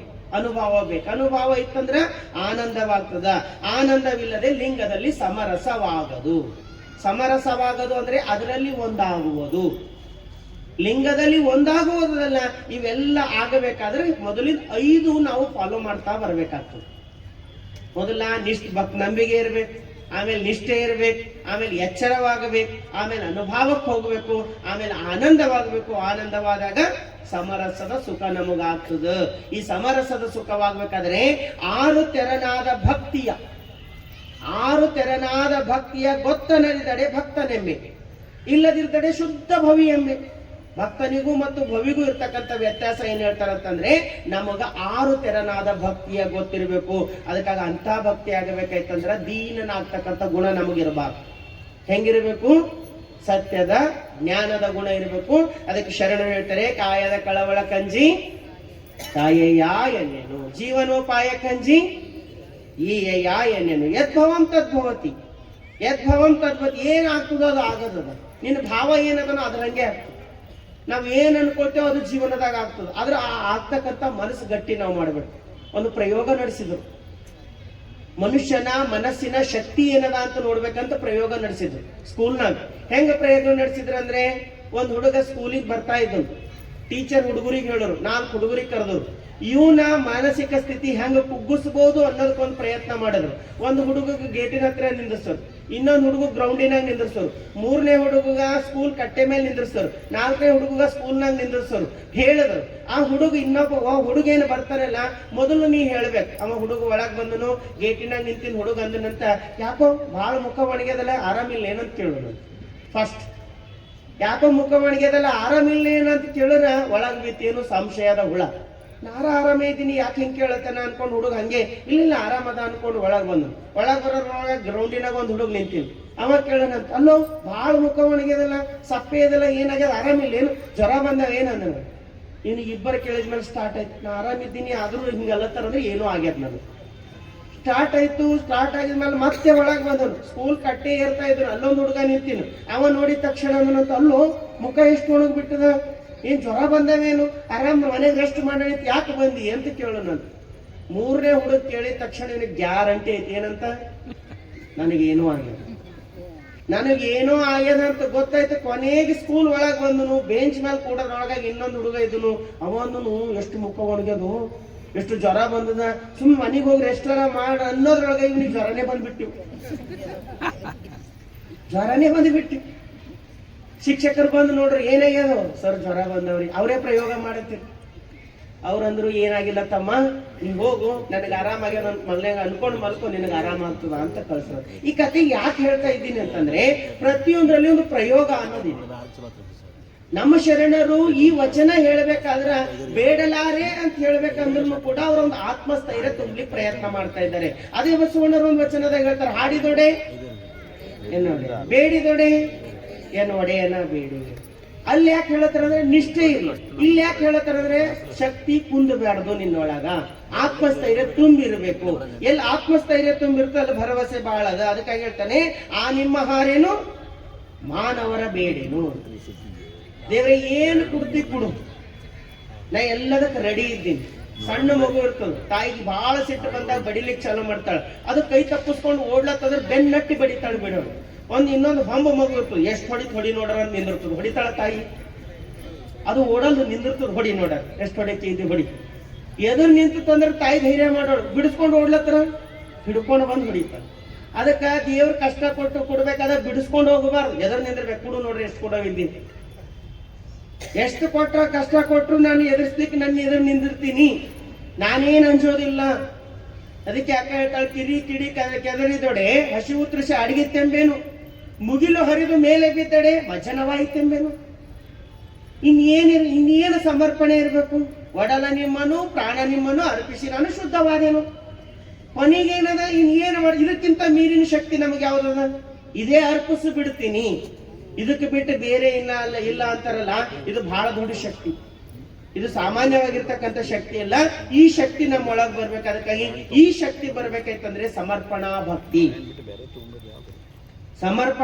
ಅದಕ್ಕೆ ಬಸವಣ್ಣ ಹೇಳ್ತಾರೆ, ಆ ಮಾತಿನಲ್ಲಿ ಅಪ್ಪುದೇ ಭಕ್ತಿ, ಮಾಡಿ ತನು ಸವೇದನಕ್ಕ ಮನ ಸವೇದನಕ್ಕ ಧನ ಸವೇದನಕ್ಕ ಅಪ್ಪುದೇ ಭಕ್ತಿ, ಕೂಡಲ ಸಂಗಮ ದೇವರೊಡನೆ ಎಲುದೋರಿ ಸರಸವಾಡಿ ಸೈರಿಸದನಕ್ಕ ಅಪ್ಪುದೇ ಭಕ್ತಿ ಅಂತ ಹೇಳ್ತಾರೆ. ಬರೀ ಮಾತಿನಾಗ ಅಳವಡೋದಿಲ್ಲ. ಅಳವಡಬೇಕೈತಂತಂದ್ರೆ ಏನಾಗ್ಬೇಕು, ಸಮರ್ಪಣಾ ಭಕ್ತಿ ಇರ್ಬೇಕು. ಮಾತಿನಲ್ಲಿ ಅಪ್ಪುದೇ ಭಕ್ತಿ. ಆ ಶಕ್ತಿ ಮಾತಿನಿಂದ ಆಗಂದ್ರೆ ಆಗ್ತದೇನು, ಅದು ಆಗ್ಲಿಕ್ಕೆ ಸಾಧ್ಯ ಇಲ್ಲ. ಮೂವರು ಅಳಿಯಂದ್ರಿದ್ರು ಅಂತ ಅತ್ತೆಗೆ, 3 ಹೆಣ್ಣು ಮಕ್ಕಳಿದ್ರು, 3 ಮದುವೆ ಮಾಡಿಬಿಟ್ರು ಅತ್ತೆ. ಅವಾಗ 3 ಅಳಿಯಂದ್ರಿದ್ರು. ಅತ್ತೆ ಚಿಂತೆ ಮಾಡ್ಲತ್ತಳು, ಕೊನೆಗೆ ನನಗೆ ಯಾರು ಪ್ರೀತಿಯಿಂದ ನೋಡ್ಕೊಡ್ತಾರ ಅಂತ ಪರೀಕ್ಷೆ ಮಾಡ್ತಾ ಇದ್ರು. ಮೊದಲನೇ ಅಳಿಯ ಮನೆಗೆ ಬಂದದ್ದು. ಮೊದಲನೇ ಅಳಿಯ ಮನೆಗೆ ಬಂದ್ರೆ ಇವ ನನಗೆ ಎಷ್ಟು ಪ್ರೀತಿ ಮಾಡ್ತಾನ, ನನಗೆ ಕಾಯ್ತಾನ ಇಲ್ಲ, ನಾನೆಲ್ಲ ಆಸ್ತಿ ಹಂಚೋದದ ಅಂತ ಅತ್ತೆ ವಿಚಾರ ಮಾಡಿ ಏನ್ ಮಾಡೋಳು, ಅವ ಅಳಿಯ ಬಂದಾಗ ಬಾವಿ ನೀರ್ ತರ್ಲಿಕ್ಕೆ ಹೋಗ್ತೀನಿ ಅಂತ ಹೋಗಿ ಕಾಲ್ ಜಾರ್ ಒಳಗ್ ಬಿದ್ಬಿಟ್ರು. ಪ್ರಯತ್ನ ಮಾಡ್ಬಿಟ್ರು. ಅವಾಗ ಅಳಿಯ ಪಟ್ಟಂತ ಓಡುನು, ಒಳಗ್ ಜಿಗದುನು, ಅತ್ತೆಗೆ ಎತ್ಕೊಂಡು ಬಂದನು. ಅವಾಗ ಅತ್ತಿಗೆ ಅನ್ನಿಸ್ತೇನಂತಂದ್ರೆ, ಇವ ಬಹಳ ಪ್ರೀತಿ ಮಾಡ್ತಾನೆ, ನಾನು ಬಿದ್ರು ಇವ ಕಾಯವದನ, ಇವನ್ ಬಲ್ ಒಂದು ಮರ್ಸಿಡೀಸ್ ಕಾರ್ ಇತ್ತು ಅತ್ತಿ ಬಲ್, ಇದು ಅವನಿಗೆ ಗಿಫ್ಟ್ ಅಂತ ಕೊಟ್ಬಿಟ್ರು. ಅತ್ತಿಗೆ ಮರ್ಸಿಡೀಸ್ ಕಾರ್ ಕೊಟ್ಬಿಟ್ರು. ಮತ್ತೊಂದು 2ನೇ ಅಳಿಯ ಬಂದನು. ಅವಾಗ ಮತ್ತೆ ಪರೀಕ್ಷೆ ಮಾಡಾರಂತ ಮತ್ತೆ ನೀರ್ ತರಕ್ ಹೋಗಂಗ್ ಮಾಡೋಳು. ಕಾಲ್ ಜಾರ ಒಳಗ್ ಬಿದ್ದಳು. ಒಳಗ್ ಬಿದ್ದಿದ್ಮೇಲೆ ಮತ್ತೆ 2ನೇ ಅಳಿಯ ಜಿಗದನು, ಎತ್ಕೊಂಡು ತಂದು ಉಳಿಸುನು. ಅವಾಗ ಅತ್ತೆ ಅಂದಳು, ಇವನು ಬಹಳ ಪ್ರೀತಿ ಮಾಡ್ತಾನ, ಇವನಿಗೆ ನಮ್ಗಲ್ ಒಂದು ಎನ್ಫೀಲ್ಡ್ ಗಾಡಿ ಕೊಟ್ಟು ಬಿಡ್ರಿ ಅಂತ ಕೊಟ್ಬಿಟ್ಟು. ಇನ್ನು 3ನೇ ಅಳಿಯ ಬಂದಿನ. ಮತ್ತ ಅತ್ತಿ ಇವನಿಗೆ ಪರೀಕ್ಷೆ ಮಾಡಬೇಕಂತ ಹೋಗಿ ಜಿಗದ್ರು. ಒಳಗ ಇವ ನೋಡ್ತಾ ನಿಂತೀನಿ, ಹೋಗಿ ಎತ್ತಲೇ ಹೋಗಿ ಅತ್ತೆ ಒಳಗ್ ಮುಳುಗೋದಳು. ಅವಾಗ ಪಕ್ಕದ ಅಳಿಯ ಕೇಳನು, ಅಲ್ಲ ನಾ ಹೋದ್ರು ಮರ್ಸಿಡೀಸ್ ಕೊಟ್ಟಳು, ನಾ ಉಳಿಸ್ದ, ಇವ ಉಳಿಸನು, ನೀ ಯಾಕೆ ಸಿಗಲಿಲ್ಲ ಅಂದ್ರೆ, ಅವಾಗ ಅಂದನು, ನೀ ಹೋದಾಗ ಮರ್ಸಿಡೀಸ್ ಇತ್ತು, ನಿನಗೆ ಗಿಫ್ಟ್ ಕೊಟ್ಟಾಳ ಅತ್ತೆ. ಇವ ಹೋದಾಗ ಎನ್ಫೀಲ್ಡ್ ಗಾಡಿ ಇತ್ತು, ಅವನಿಗೆ ಕೊಟ್ಟಾಳೆ. ಈಗ ನಾ ಹೋದ್ರು ಸೈಕಲ್ ಉಳಿದು ಇದ್ರ ಕಡೆಯಿಂದ ಒಳಗ್ ಜಿಗೇರ್ ಯಾರು, ಈಗ ಎತ್ತೋರ್ ಯಾರು, ಹೋಗ್ಲಂತ ಬಿಟ್ಟಿನ ಮರುದಿನ ನೋಡ್ರಿ ಅಲ್ಲಿ BMW ಕಾರ್ ಬಂದ್ ನಿಂತಿತ್ತು. ಯಾರು ತಂದಿರ, ನಾವು ತಂದಿನಂತ. ಬಹಳ ಒಳ್ಳೆ ಕೆಲಸ ಮಾಡಿ ಕತೆ ಆದ್ರೂ ಕೂಡ ಹೇಳ್ತಾರೆ, ಮಾತಿನಲ್ಲಿ ಅಪ್ಪುದೇ ಭಕ್ತಿ, ಮಾಡಿ ತನು ಸವೇದನಕ್ಕ ಮನ ಸವೇದನಕ್ಕ ಧನ ಸವೇದನಕ್ಕ ಅಪ್ಪುದೇ ಭಕ್ತಿ, ಕೂಡಲ ಸಂಗಮ ನೆಲದೋರಿ ಸರಸವಾಡಿ ಸೈರಿಸದನಕ್ಕ ಅಪ್ಪುದೇ ಭಕ್ತಿ ಅಂತ ಹೇಳ್ತಾರೆ. ತನು ಮನ ಧನ ನಮ್ಮ ತ್ರಿಕರಣಪೂರ್ವಕವಾಗಿ ಸೇವೆ ಅದ. ತನುವಿನಿಂದ ಗುರು ಸೇವೆ, ಮನಸ್ಸಿನಿಂದ ಲಿಂಗದ ನೆನವು, ಧನದಿಂದ ಜಂಗಮ ದಾಸೋಹ. ತ್ರಿಕರಣ ಪೂರ್ವಕವಾಗಿ ಸೇವಾ ಮಾಡಲಿಲ್ಲ ಅಂತಂದ್ರೆ ನಾವು ಯಾವ ಪೂಜೆ ಮಾಡಿದ್ರು ಫಲವಿಲ್ಲ, ಅನುಷ್ಠಾನ ಮಾಡಿದ್ರು ಫಲವಿಲ್ಲ, ತಪಸ್ಸು ಮಾಡಿದ್ರು ಫಲವಿಲ್ಲ. ನಮ್ಮ ಫಲ ಸಿದ್ಧಿಸಬೇಕಾದ್ರೆ ತ್ರಿಕರಣ ಪೂರ್ವಕವಾಗಿ ಸವಿಲೇಬೇಕಾಗ್ತದ. ತನುವಿನಿಂದ ಗುರು ಸೇವೆ ಮಾಡ್ಬೇಕು. ಗುರು ಸೇವೆ ಮಾಡೋದಂದ್ರೇನು? ಅರಿವಿನ ಕಾರ್ಯ. ಇದೆಲ್ಲ ಗುರು ಸೇವೆನೇ. ಇಲ್ಲೇನ್ ನಾವು ಬಂದು ಕೂಡ್ತೀವಿ, ನಾವು ಬರೋಕ್ಕಿಂತ ಮುಂಚೆ ಪಾಪ ಕಮಿಟಿಯವ್ರು ನಮ್ಗಿಂತ ಮುಂಚೆ ಬರ್ತಾರ, ಗ್ರೌಂಡ್ ಸ್ವಚ್ಛ ಮಾಡ್ತಾರ, ಚೇರ್ ಹಾಕ್ತಾರ, ಹಾಸಿಗೆ ಹಾಸ್ತಾರ, ನಿಮಗಾಗ ಅಡಿಗೆ ತಯಾರು ಮಾಡ್ತಾರ, ಇಲ್ಲಿ ಅನೌನ್ಸ್ ಮಾಡ್ತಾರ. ನೀವು ಬರ್ಲತ್ತ ನೀವು ಎಷ್ಟು ಜನ ಬರ್ತೀರಿ ಅಷ್ಟು ಸಂಭ್ರಮ ಸಂಭ್ರಮ. ಇನ್ನ ಬರ್ಲ್ ಅಂತ ಕಾಯ್ಲತ್ತಾರ. ಅವ್ರ ಮನೆಗೆ ಹೊಂಟಿರಿ ನೀವು ಯಾರ? ಅಥವಾ ಇದು ಮುಗಿದ ಮೇಲೆ ಅವ್ರ ಮನೆಗೆ ಹೋಗಿ ನೀವು ಏನಾರ ಸೇವಾ ಮಾಡತ್ತೀರ? ಏನು ಮಾಡತ್ತಿಲ್ಲ. ಅವ್ರು ಏನ್ ಮಾಡ್ತಾರ? ಗುರುವಿನ ಕಾರ್ಯ. ಗುರು ಏನು ಕಾರ್ಯ ಕೊಟ್ಟರ ಆ ಕಾರ್ಯ ಮಾಡಬೇಕು ಅಂತ ಹಂಬಲ ಇಟ್ಕೊಂಡು ಇಷ್ಟೊಂದು ದುಡಿಲತ್ತಾರಲ್ಲ. ಈ ದುಡಿಯುವ ಕಾರ್ಯದಲ್ಲಿ ನನ್ನ ಪಾಲ್ ಏನದ ಅಂತ ನಾವು ಸೇವೆ ಮಾಡಿದೇವಲ್ಲ, ಅದೇ ನಿಜವಾದ ಗುರು ಕಾರ್ಯ ಆಗ್ತದ. ಇದ್ರೊಳಗೆ ನನ್ನ ಪಾಲ್ ಏನದ, ಈ ಕಾರ್ಯದಲ್ಲಿ ನನ್ನ ಪಾಲ್ ಏನದ ಅಂತ ಒಂದು ಕ್ಷಣ ಯೋಚನೆ ಮಾಡ್ಬೇಕು. ಏನು ಮಾಡೀನಿ ಇದಕ್ಕಾಗಿ? ನಾನು ಏನು ಮಾಡಬೇಕಾಗಿಲ್ಲ. ಆಗುವ ಕಾರ್ಯದಲ್ಲಿ ಸಹಕಾರ ಮಾಡೋದಲ್ಲ, ಅದು ಬಹಳ ದೊಡ್ಡದ. ಸಹಕಾರ ಮಾಡೋದೇ ಬಹಳ ದೊಡ್ಡದ. ಇನ್ನು ಅವ್ರು ನಿಮ್ಗೆ ಎಲ್ಲಿ ತನ ಇಟ್ಟಾರ ಅಂದ್ರೆ ನೀವು ಬಂದು ಕುಂತೂರು ಸಾಕಲ್ಲತ್ತಾರ. ಹಾಕಿದ ಚೇರ್ ಮೇಲೆ ಕೂಡ್ಲ ಕರೀತಾರ. ಅದಕ್ಕೆ ನಾವು ಬಳಕೋತ ಯಾವ್ದ್ಯಾವ್ದೋ ನೇವನ ಮಾಡ್ತಿರ್ತೀವಿ. ಅದಕ್ಕೆ ಶರಣರು ಹೇಳ್ತಾರೆ ಬೇಡ, ಗುರುವಿನಲ್ಲಿ ತನು ಸವಿಬೇಕು. ನಮ್ಮ ಶರಣರು ನಿನಗಾಗಿ ಪ್ರಾಣ ಕೊಡ್ತೀನಿ ಅಂತ ಹೇಳಲ್ಲ, ನಿನ್ನ ಕಾರ್ಯದಲ್ಲಿ ನಾನು ಸವಿತೀನಿ ಅಂತ ಹೇಳ್ತಾರೆ. ಪ್ರಾಣ ಕೊಡೋದೇ ಬೇರೆ, ಸವಿಯೋದೇ ಬೇರೆ. ಶ್ರೀಗಂಧ ಬೆಂಕಿದಾಗ ಹಾಕಿ ಸುಟ್ಟರು ಒಂದು ಕ್ಷಣ ವಾಸನೆ ಬರ್ಬೋದು, ಆದ್ರೆ ಶ್ರೀಗಂಧ ತೀರ್ತಾ ಹೋದ್ರೆ ಮಧುರವಾಗಿರ್ತಕ್ಕಂಥ ವಾಸನೆ ಕೊಡ್ತಾ ಹೋಗ್ತದ. ಹಂಗ ನಮ್ಮ ತನು ಗುರು ಸೇವೆಯಲ್ಲಿ ಸವಿತಾ ಹೋಗ್ಬೇಕು. ಪ್ರತಿದಿನ ಪ್ರತಿ ಕ್ಷಣ ಮನೆಗಾಗಿ 24 ತಾಸು ಟೈಮ್ ಕೊಡ್ತಕ್ಕಂಥ ನಾವು 1 ತಾಸು ಗುರು ಕಾರ್ಯದಲ್ಲಿ ಸವಿಯೋಣ ಅಂತಕ್ಕಂಥ ಸಂಕಲ್ಪ ಇಟ್ಕೊಳ್ಬೇಕು. ಗುರು ಕಾರ್ಯದಲ್ಲಿ ತೊಡಗಿಸೋಣ ಅಂತ ಸಂಕಲ್ಪ ಇಟ್ಕೊಳ್ಬೇಕು. ರಿಟೈರ್ಮೆಂಟ್ ಆಗಿರಿ, ಹೆಂಗ ಗೌರ್ಮೆಂಟ್ ಅರ್ಧ ಸ್ಯಾಲ್ರಿ ಕೊಡ್ಲತ್ತದ, ಏನ್ ಮಾಡ್ಬೇಕು? ಖಾಲಿ ಕುಂತು ಏನ್ ಮಾಡಲಿ? ಮನ್ಯಾಗ ಕುಂತಿರ್ತೇವ್, ಮನೆಯವ್ರಂತಾರ ಏನ್ ವಜ್ಜೆಗಲ್ರಿ, ಜೀವ ಅಷ್ಟಕ್ಕೆ ಮಾಡ್ಲತ್ತಾರ ನಮಗೆ, ಅದಕ್ಕ ಪೆನ್ಷನ್ ಹೊಂಟದಂತ. ಏನ್ ಮಾಡ್ಬೇಕು? ಕೊಡ್ಲತ್ತದಲ್ಲ ಗೌರ್ಮೆಂಟ್, ಇದು ಎದ್ರ ಮುಖಾಂತರ ಕಳೆಯೋಣ? ಇದು ಸೇವೆಯ ಮುಖಾಂತರ ಕಳೆಯೋಣ. ಎಲ್ಲಿ ಸೇವೆ ಮಾಡೋಣ? ಎಲ್ಲಿ ಸತ್ಕಾರ್ಯಗಳು ನಡೀಲತ್ತವ, ಎಲ್ಲಿ ಒಳ್ಳೆಯ ಕಾರ್ಯ ನಡೀಲತ್ತವ, ಅಲ್ಲಿ ನಮ್ಮನ್ನು ನಾವು ತೊಡಗಿಸ್ಕೊಂಡು ಮಾಡ್ತಕ್ಕಂಥ ಸೇವೆ ಅದಲ್ಲ, ಅದು ಬಹಳ ದೊಡ್ಡದದ. ಅದಕ್ಕೆ ಬಸವಣ್ಣ ಹೇಳ್ತಾರ, ಮಾಡಿ ತನು ಸವೆಯದ ನಕ್ಕ.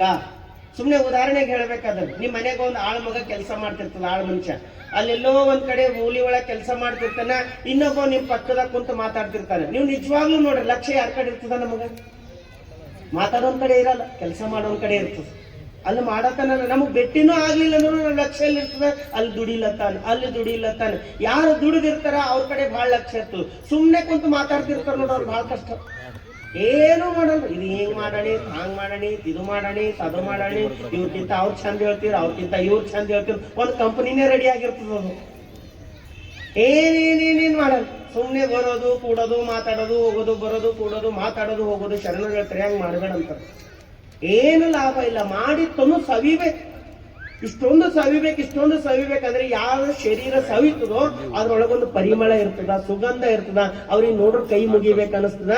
ಯಾರ ಅಧ್ಯಾತ್ಮ ಜೀವಿಯಾಗಿ ಬದುಕ್ತಾರ ಅವ್ರ ಎದುರಿಗೆ ಹೋಗಿ ನೋಡ್ರಿ, ಅವ್ರೊಳಗೊಂದು ದೈವಿಕಳೆ ತುಂಬತದ. ಯಾಕಂದ್ರೆ ಇದು ಸಾವದಿರ್ತದ. ಇದು ಗುರು ಕಾರ್ಯದಲ್ಲಿ ಸವಿತಂದ್ರೆ ಅವ್ರೊಳಗೊಂದು ದೈವಿಕ ಕಾರ್ಯನೇ ತುಂಬಿರ್ತದ, ದೈವಿಕ ಕಳೆ ಅವ್ರ ಮುಖದಾಗ ಬಂದಿರ್ತದ. ಅದಕ್ಕೆ ಬಸವಣ್ಣ ಹೇಳ್ತಾರೆ, ಮಾಡಿ ತನು ಸವೆಯದ ನಕ್ಕ.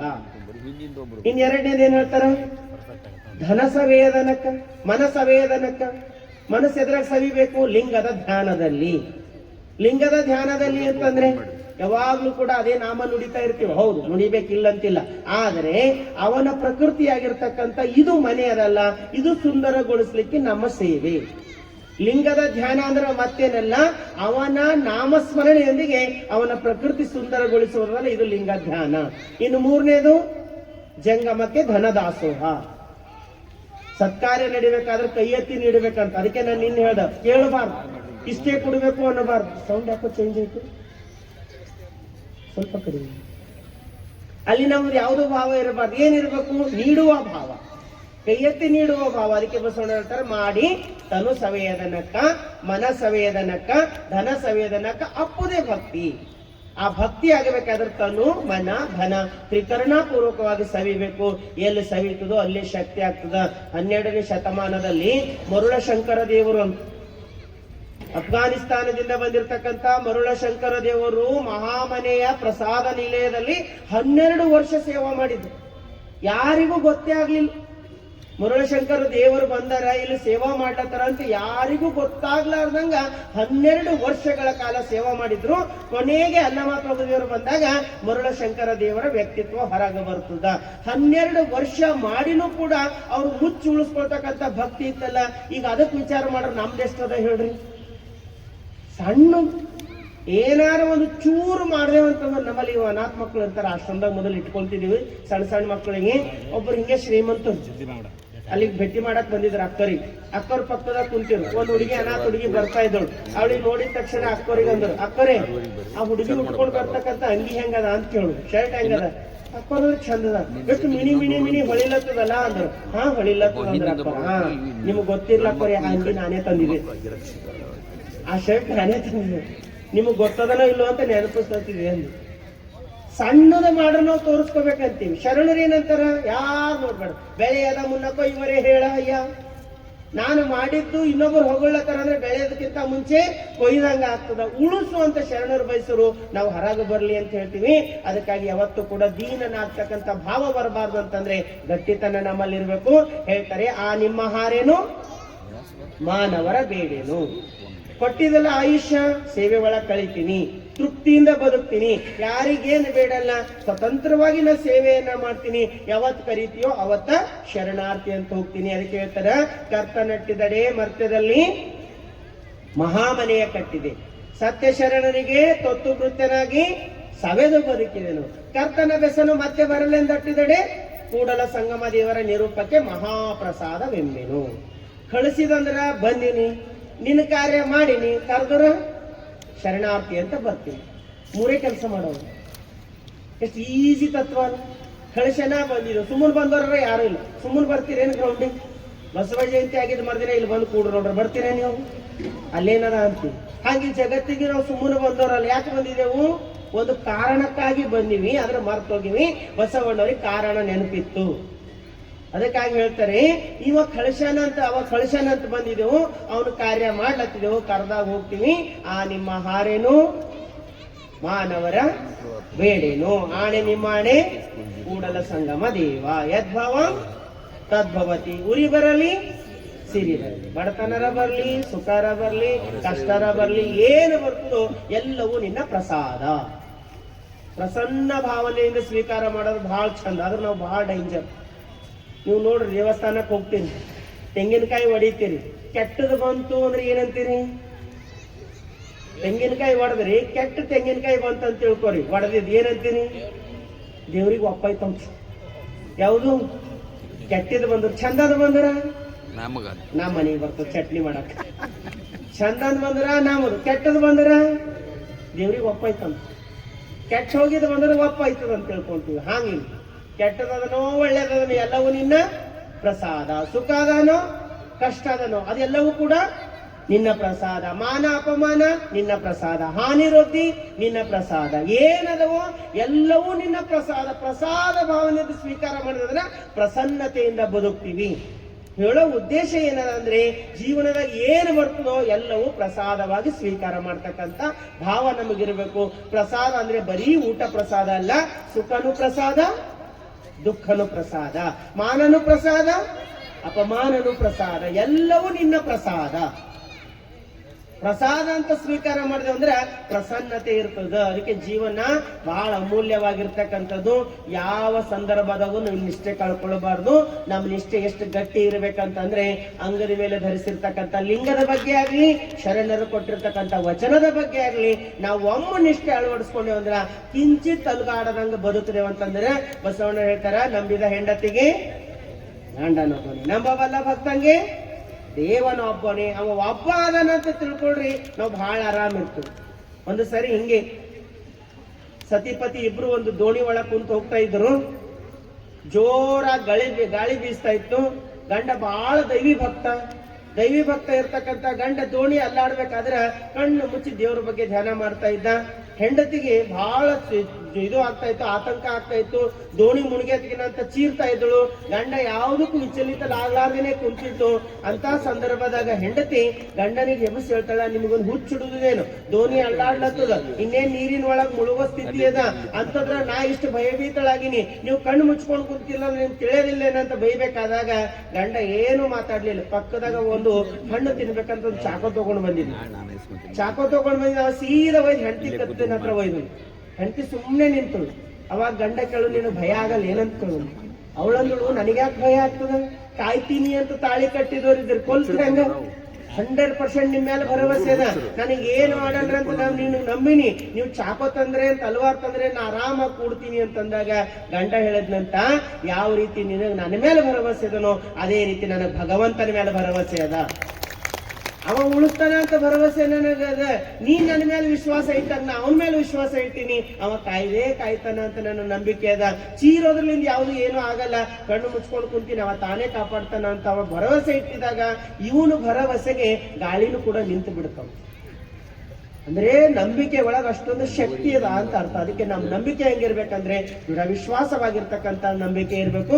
ಅದಕ್ಕೆ ಬಸವಣ್ಣನವರ ವಚನ ಒಂದೇ ಏನ್ ಹೇಳತ್ತದ, ತಾತ್ಪರ್ಯ ಮೃಡನಿಗೂ ಬೇಡದ ಭಾಷೆ ಅಂತಂದ್ರ ದೀನನಾಗಿ ಬೇಡ್ತಕ್ಕಂಥ ಭಾವ ನನಗೆ ಬೇಡ.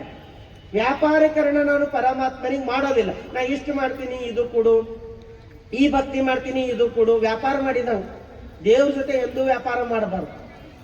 ದೇವ್ರ ಜೊತೆ ಏನಿರ್ಬೇಕು, ಇವತ್ತಿನ ಒಂದೇ ಮಾತು ಹೇಳ್ತೀನಿ, ಏನ್ ಮಾಡ್ಬೇಕು, ದೇವ್ರಿಗೆ ಅದು ಕೊಡು ಇದು ಕೊಡು ಏನ್ ಕೇಳ್ಬಾರ್ದು. ನೀ ನನ್ನ ಜೊತೆ ಇರೋ ಅನ್ಬೇಕು. ಒಂದೇ ಒಂದು ನೀ ನನ್ನ ಜೊತೆ ಇರು ಸಾಕು. ಪರಮಾತ್ಮ ನಮ್ಮ ಜೊತೆಗಿದ್ದನಂದ್ರೆ ಏನು ಕೇಳ್ಬೇಕಾಗಿಲ್ಲ, ಎಲ್ಲವೂ ಕೊಡ್ತಾನ. ನೀವು ವಸ್ತು ಕೇಳಿ ಪ್ರಾರ್ಥನೆ ಮಾಡಿದ್ರಂದ್ರ ನಿಮ್ಮ ಭಕ್ತಿಗೆ ಕೇಳಿದೊಟ್ಟು ಕೊಡ್ತಾನ, ಆದ್ರೆ ನಮ್ಮಿಂದ ದೂರ ಆಗ್ತಾನ. ಅವನಿಗೆ ನಾವು ದೂರ ಮಾಡ್ಕೊಳ್ಬಾರ್ದು, ಜೊತೆಗಿಟ್ಕೊಳ್ಬೇಕು. ನಮ್ಮ ಕೈ ಹಿಡಿದು ನಡೆಸು ಅಂತ ಹೇಳ್ಬೇಕು. ನೀವೇ ನಮಗ ಆಧಾರ ಅನ್ನಬೇಕು ವಿನಃ ನನಗೆ ಅದು ಕೊಡು ಇದು ಕೊಡು ಅಂತ ಕೇಳಬಾರ್ದು. ಬಸವಣ್ಣರೇ ಏನ್ ಹೇಳ್ತಾರ, ಆ ನಿಮ್ಮ ಹಾರೇನು ಮಾನವರ ಬೇಡೇನು ಅಂದ್ರ ನನ್ನ ಭಕ್ತಿ ಕೈಕೂಲಿ ಆಗಬಾರ್ದು. ನಾನು ಮಾಡಿದ ಭಕ್ತಿಗೆ ನೀನು ಫಲ ಕೊಡು ಅಂತ ನಾ ಕೇಳ್ದಂದ್ರೆ ನೀ ನನ್ನಿಂದ ದೂರ ಆಗ್ತಿದೇವ, ನನಗೆ ಏನೇನು ಬೇಡ, ಸದಾ ನನ್ನ ಜೊತೆ ಇರೋ ಅನ್ನೋದಲ್ಲ. ಅದೇ ನಿಜವಾದ ಆತ್ಮವಿಶ್ವಾಸವಾಗ್ತದ. ನಿಮ್ಮ ಮಗ ಎಕ್ಸಾಮ್ ಹೋಗ್ತಾ ಇದ್ದನಂತಂದ್ರ ಈ ದೇವ್ರಿಗೆ ಶರಣ ಮಾಡಿ ಹೋಗು, ಆ ದೇವ್ರಿಗೆ ಶರಣ ಮಾಡಿ ಹೋಗು, ಇಲ್ಲಿಂದದ ಅಲ್ಲಿಂದದ ಅನ್ನಬಾರ್ದು. ನೀ ಹೋಗು, ಕೈ ಮುಗಿ, ಏನಂತ ಕೈ ಮುಗಿ ಗುರುಗಳ ಹತ್ರ ಹೋಗಂದ್ರ, ಗುರುದೇವ ನಾನು 100% ಪ್ರಯತ್ನ ಮಾಡೀನಿ, ನನ್ನ ಪ್ರಯತ್ನದ ಪ್ರಕಾರ ಫಲ ಏನದ ಅಷ್ಟೇ ಬರೀಲಿಕ್ಕೆ ಹೋಗ್ತಾ ಇದ್ದೀನಿ ಅಂತ ಆತ್ಮವಿಶ್ವಾಸ ಹೋಗುವಂತ ಮಗನಿಗೆ ಕಳಿಸ್ಬೇಕೆ ವಿನಃ ಅವನಿಗೆ ದುರ್ಬಲತೆ ಯಾವತ್ತೂ ಕೂಡ ಅಳವಡಿಸಬಾರ್ದು. ಮಕ್ಕಳಲ್ಲಿ ಗಟ್ಟಿತನ ತುಂಬುತ್ತಾ ಹೋದೆ ಅಂದ್ರ ಮಕ್ಕಳು ಸಾಮರ್ಥ್ಯವಂತರಾಗ್ತಾರ. ಯಾವ ರೀತಿ ಮಕ್ಕಳೊಳಗೆ ಗಟ್ಟಿತನ ತುಂಬ್ತೀವೋ ಅದೇ ರೀತಿ ನಮ್ಮೊಳಗೂ ಗಟ್ಟಿತನ ತುಂಬಿಕೊಳ್ಬೇಕೇನಂದ್ರೆ ಜೀವನದ ಕಷ್ಟ ಬರ್ತದೋ ಸುಖ ಬರ್ತದೆ, ಏನು ಬರ್ತದೋ ಎಲ್ಲವೂ ಎದುರಿಸ್ತೀನಿ. 10ನೇ ಫೇಲ್ ಆಗಿರೋ ಹುಡುಗ ಆತ್ಮಹತ್ಯೆ ಮಾಡ್ಕೋಬೇಕಂದ್ರೆ ಮಾಳಿಗೆ ಮೇಲೆ ಹೋಗ್ತಾ ಇದ್ದನು, ಮಹಡಿ ಮೇಲೆ ಹೋಗ್ತಾ ಇದ್ದನು. ಜೊತೆಗೆ ಒಂದು ಹುಡುಗ ದೋಸ್ತ್ ಇದ್ದನು. ಅವ ಕೇಳನಂತ ಏನಾಗ್ಯಾರ, ಯಾಕೆ ನಡೆದಿದೆ ಅಂದನಂತ. ಅವಂದನ 10ನೇದಾಗ 2 ಪೇಪರ್ ಹೋಗ್ಯಾವ, ಮನೆಗೆ ಹೋದ್ರ ಅಪ್ಪ ಬಡಿತಾನ, ಇನ್ನು ಅವನಿಂದ ತಪ್ಪಿಸ್ಕೊಳ್ಬೇಕಂತ ನಾನು ಮಹಡಿ ಮೇಲೆ ಬಿದ್ದು ಸಾಯರ್ ಅಂತ ಮ್ಯಾಲ ಹೋಗ್ತಾ ಇದ್ದೀನಿ ಅಂದ್ರೆ ಇನ್ನೊಂದು ಹುಡುಗ ಅಂದನಂತ ಹುಚ್ಚಿದ್ದೇನ. ಈಗ ಮಹಡಿ ಮೇಲಿಂದ ಕೆಳಗೆ ಬೀಳ್ತಿ, ಸತ್ ಹೋಗಿದ್ಮೇಲೆ ಮತ್ ಹುಟ್ಟತಿ, ಮತ್ ನಿನಗೊಯ್ದು 1ನೇ ಅಡ್ಮಿಷನ್ ಮಾಡ್ತಾರೆ. 1ನೇ 2ನೇ 3ನೇ ಓದ್ಕೊಂಡು ಕೊನೆಗೆ 10ನೇ ಬಂದ, ಅಲ್ಲಿ 10ನೇ ರಿಸಲ್ಟ್ ತೆಗೆದೇನದ. ಈಗ ಹೆಂಗ 10ನೇಕ್ ಬಂದಿದಿ, ಹಿಂದಿನ ಬಿಡು, ಇನ್ನ 2 ಪೇಪರ್ 1 ವರ್ಷ ತಗೋ, ಮತ್ ಮುಂದೆ 11ನೇಕ್ ಹೋಗ್ತಿ ಅಂತ ಹೇಳೋಣ. ಸುಮ್ನೆ ಒಂದು ತಮಾಷೆ ಆದರೂ ಕೂಡ ಮನುಷ್ಯನ ಆತ್ಮವಿಶ್ವಾಸ ಒಂದೊಂದು ಕ್ಷಣದಾಗ ಒಂದೊಂದು ಆತ್ಮವಿಶ್ವಾಸ ಮೂಡುತ್ತದೆ. ಅದಕ್ಕೆ ಶರಣರು ಮೃಡನಿಗೂ ಬೇಡದ ಭಾಷೆ, ಪರಮಾತ್ಮನಿಗೂ ಕೂಡ ಬೇಡಲ್ಲ ಅಂತ ಅನ್ನೋದ್ರ ಅರ್ಥ ಏನದಂದ್ರೆ ನಮ್ಮಲ್ಲಿ ಆತ್ಮಸ್ಥೈರ್ಯವನ್ನ ತುಂಬಿಕೊಳ್ತಕ್ಕಂಥದ್ದದ.